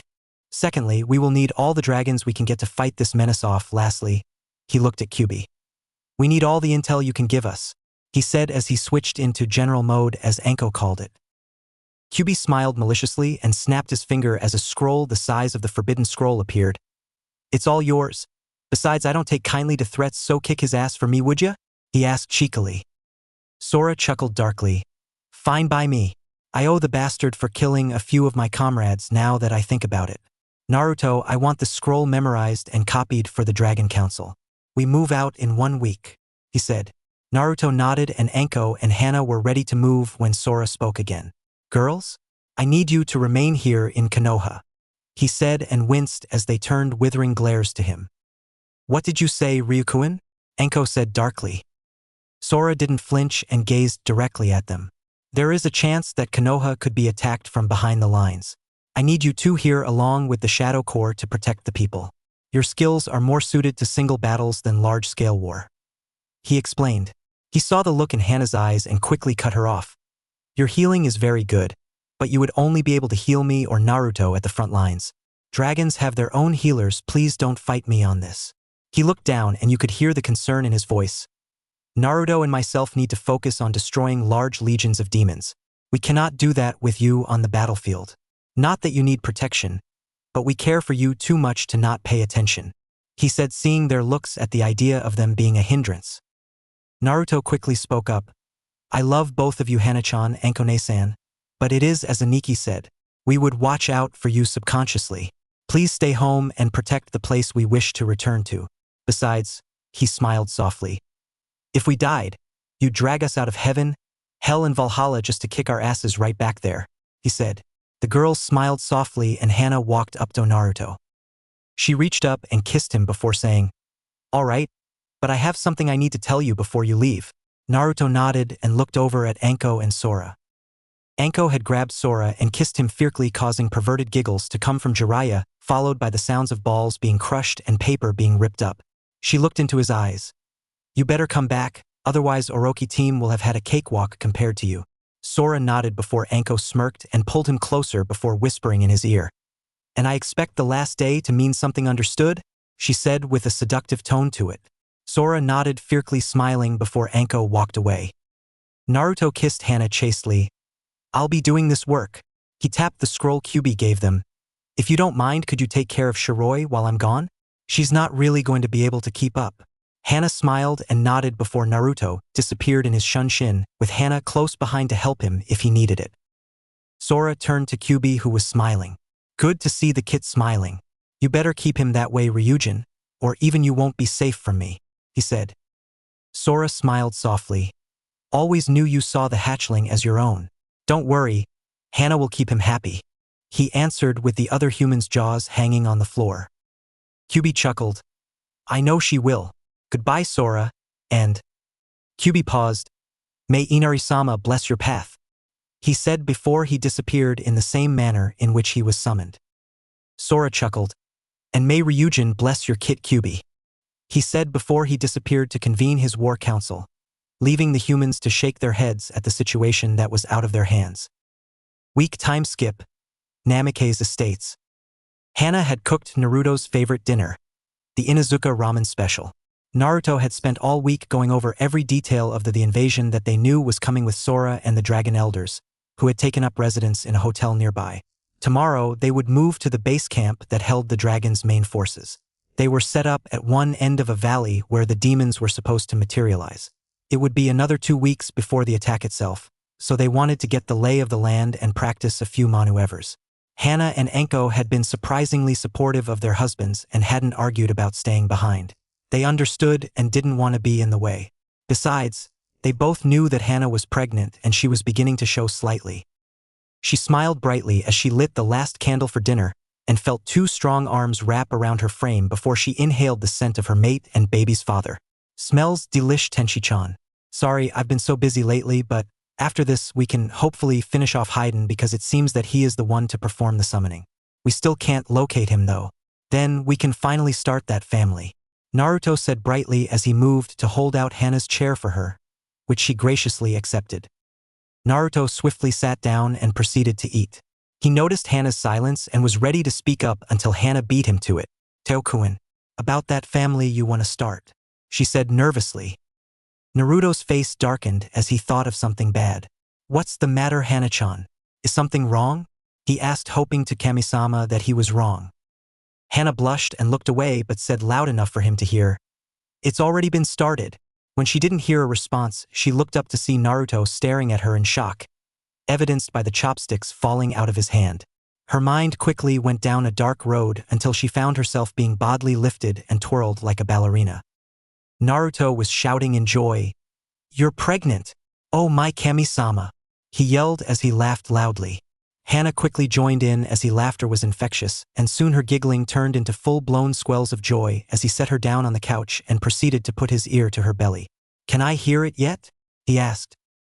Hana giggled. "Not yet, silly. I wanted to wait until we killed Haydn, but apparently I miscalculated my last heat and we ended up, well, you know," she said, still smiling softly. Naruto chuckled and scratched his head sheepishly.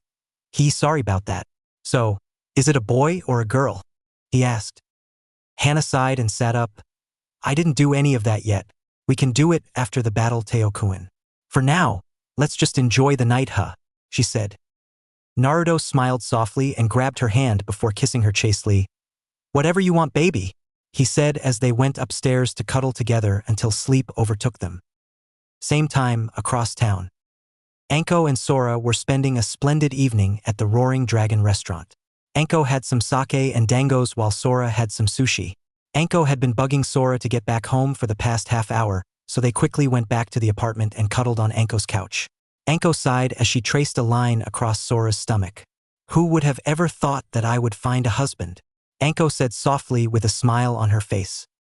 "I'm sure you could have found someone behind," Sora said as he watched her and played with her hair. Anko chuckled softly. "Of course you would, optimist," she said, turning to look him in the eyes. Sora chuckled back and said, "Sure, you need to stop being so dark, pessimist." Anko simply smiled softly and replied, "Shut up and gimme what I want." She quickly closed the distance between their mouths and gave him a blistering hot kiss. Needless to say that the two didn't sleep that night. Next day, Konoha gates. All of the shinobi in the village had been assembled to see their two fellow nins off. Naruto and Sora soon appeared with their wives and walked to the gate, where the Dragon Elders and the Shadow Corps waited for them. All along the way, shinobi shouted praise and thanks for helping them win the invasion. The four dragons smiled and walked to the gate. Tsunade stepped forward and smiled before hugging Naruto and giving him a kiss on the forehead. She shook Sora's hand and turned back to the shinobi. Shinobi of Konohagakure, Sora Ryu and Naruto Namikaze are leaving today to face a grave threat. A demon army threatens to invade Hai no Kuni, and they have assembled their own army to combat it. They will be leaving their wives and a special detachment of dragons to assist in the defense of the village should demons get past. In any case of a demon attack, notify one of these kunoichi or those dragons. She motioned to Hana and Anko, who stood at the head of the Shadow Corps, immediately, but that is off topic. Let us cheer for our comrades' success and send them off with a clear show of the fabled will of fire, she shouted at the end as every shinobi raised their voices in a cheer. That was cut off as a dragon's roar ripped its way through the cheer and everyone stopped to see Ryujin, in his dragon form, being ridden by Naruto. "I can promise you this, Konoha. And oh demon lives, Tio, get into our homes," Naruto yelled as Ryujin roared his agreement. The cheers erupted once again and the Dragon Elders changed to their dragon forms and flew off. Ryujin seemed to smile while Naruto did and they took off into the air. They were soon lost to sight and Tsunade whistled in appreciation. "They certainly are one of a kind, huh?" she asked no one in particular. Hana and Anko chuckled. "Indeed they are," they responded at the same time before heading back to the Namikaze estates. No one noticed the shadowy figure checking the trees in front of the gates. Time skip, 2 weeks. Dragon's base camp. Sora and Naruto had a stressful 2 weeks. Sora was getting reacquainted with the dragon commanders and Naruto was worried about Hana. He wanted to contact her, but he had been so busy with gearing up that he hadn't had the time. They had also taken what little free time they had to see if they could achieve true Dragon Sage mode. Unfortunately, neither could do so. At the moment, the dragons were all mobilizing and ready to fight against the biggest demon army since the Great Demon Wars. Over 3 million Dreks and Babos, 1 million Gezrus, an assortment of other devils and such number unknown, 200,000 Meriliths. One alone can take a dragon of 2,000 years and rip them to shreds. 300 Balers and another 4 pit fiends, on top of Beelzebub himself. This was looking grim. The dragons only had about 2 million and younger hatchlings that could match up to a Gezru, only about 58,000 dragons who could take on anything higher than that, and then they had about 800 who could, using teamwork, take out Balers. The pit fiends, when entering the battle, would have to be taken care of by Ryukin, Ryukeis, Naruto, or Sora. A call came from the field below. Apparently, Haiden had been spotted in a huge clearing with a blood circle on himself. They all saw a huge red glow and felt the oppressive demonic aura enter this plane and readied themselves for combat. Apparently, Haiden had given his life to summon the demons. Pity, Naruto and Sora would need to kill Beelzebub himself to collect Haiden's soul. The dragons tensed as they heard the sounds of whips cracking to get the Drex moving. Soon enough, the massive demon army showed itself on the far field and marched until there was a large gap between the two armies and the pit fiends walked forward wearing devilish smirks. Sora and Naruto shared a look. Something wasn't right. Regardless, they went to meet with the demons with Ryukeis and Ryukin as escorts. Beelzebub chuckled darkly as the dragons walked forward. Well, we meet again, Ryujin," he said. Sora growled softly. "You know this is part of the dragon's domain, Beelzebub. Why are you here?" he asked, trying to be civil. Beelzebub simply chuckled again and replied, "Oh, I thought it'd be nice to let the kiddies see this world for once. You can't deny me that, can you?" Sora glared at Beelzebub. "Not a chance in heaven, or hell. Leave now and this won't become a problem," he responded. Beelzebub's grin threatened to split his face. Now, you should know better than to threaten me. Besides, you never know what trick I might have up my sleeve," he said. As he said sleeve, he wiped his arm out and bit his finger before swiping his blood across a seal on his arm. Sora grabbed for him but missed as the pit fiend disappeared, along with a quarter of his forces. He whipped around to the other pit fiends and yelled, "Where is he?" They didn't get a chance to respond before Beelzebub's voice rang out over the field. Everyone looked up to see a screen that showed Konoha's gates being closed and the missing demons standing in front of them, smirking up a storm. Naruto's and Sora's blood ran cold. "Here I am, Ryujin. But let us not talk until the rest of the party guests are here, okay?" he said as he laughed darkly. Sora glared, but Ryukin was able to calm him enough to wait. Back in Konoha, same time. Anko and Hana were gearing up. Anko had recently went to Tsunade and confirmed that she too was pregnant. The joy had been absolutely astounding, until the demons had appeared and the girls had to quickly get ready for battle. Hana had decided to take the Haimaru triplets and Shiroi. The two kunoichi swiftly arrived atop the gates just as the Hokage arrived, and the demon smiled seeing the two mates for the dragon sages there. "So good of you to join us, Anko-chan, Hana-chan. After all, we can't start the main event without you," he said darkly. The two girls shivered at the tone of his voice. "I am so glad that I had Madara and Zetsu place those seals to allow us to summon ourselves straight here," he said with a sick smile. "What do you want with us?" Hana asked. "Why, to hold you hostage so we can take over this world, of course." He answered like it was the most obvious thing in the world. "Oh wait," he said. "We also need to pay back Ryujin for all the torment he gave us during the wars." He grinned at the girls. "I guess you can work for that too," he said darkly. With Sora and Naruto, other side of the screen. Both of the guys were growling so loudly and exuding so much chakra that the pit fiends had edged away from them and were even headed back to their own army. There was no way that thing would touch their wives. They'd die 1,000,000 times over before that happened. Back with the girls and Konoha. Hana growled and looked up in disgust while Anko glared. "Just because we are women doesn't mean we are weak, you perverted demon," Hana yelled. Beelzebub laughed heartily. "I love breaking girls like you. By the time I'm done with you, you'll be begging for more," he said lustfully. Hana spit towards him. "As if. Besides, I'm already pregnant," she said loudly, not to mention with a hint of pride. Anko smirked and backed up her sister. You piece of shit. We're taken. Our wombs carry our lovers' babies, and there's nothing you can do about it," she yelled back. With Sora and Naruto. Both Sora and Naruto were smiling broadly. Sora because his wife was pregnant and Naruto for his wife's bravery. Suddenly, Beelzebub started chuckling before it soon launched into a full-blown laugh. "This is perfect. Not only do I get to break your wives, I get to raise your kids to hate and despise you as well," he said before his laughing resumed. The look on their faces was priceless. and one only Ryukeis and Ryukin had seen once before on Ryujin. Hatred. Pure, unadulterated hatred of one who threatened what they loved most. Ryukin looked at his wife and said, "He really shouldn't have said that, huh?" Ryukeis just nodded her head. Beelzebub's laughter stopped as he heard twin shouts of Ryu Senin Hijitsu, Ryu Seiki Kai, Dragon Sage Secret Technique, Dragon True Soul Release. He turned his head to come to a sight he never wanted to see again. Sora's body was completely covered in his silver scales. He had his wings and tail as normal, but his face was covered and had two horns sticking out of the front of his head. In the center of his chest was an onyx crystal ball about the size of an apple. Black lightning arced from the crystal to different parts of his extremities. His normally short hair had extended to cause a mane of sorts to form over his upper back between his wings. Naruto looked exactly the same as his brother, except his orb was a bright blue that had brilliant arcs of blue lightning with a white outline. Luckily for the pit fiend, they weren't on his side of the portal. He opened his mouth to point this out when Naruto looked at his brother and said, "This army is yours, brother. Beelzebub is mine." Sora simply nodded and drew his blades before calmly walking forward. Konoha. Beelzebub laughed nervously and looked at Naruto through his screen. "It doesn't matter, you worthless ninjen. I will get your wife before you can ever get here," he yelled before he dashed towards the wall, intent on grabbing the girl. The shinobi quickly readied for battle before a dragonized Naruto appeared before Hana in a golden flash. Everyone's jaw dropped. He had covered a 3-day run in less than a second.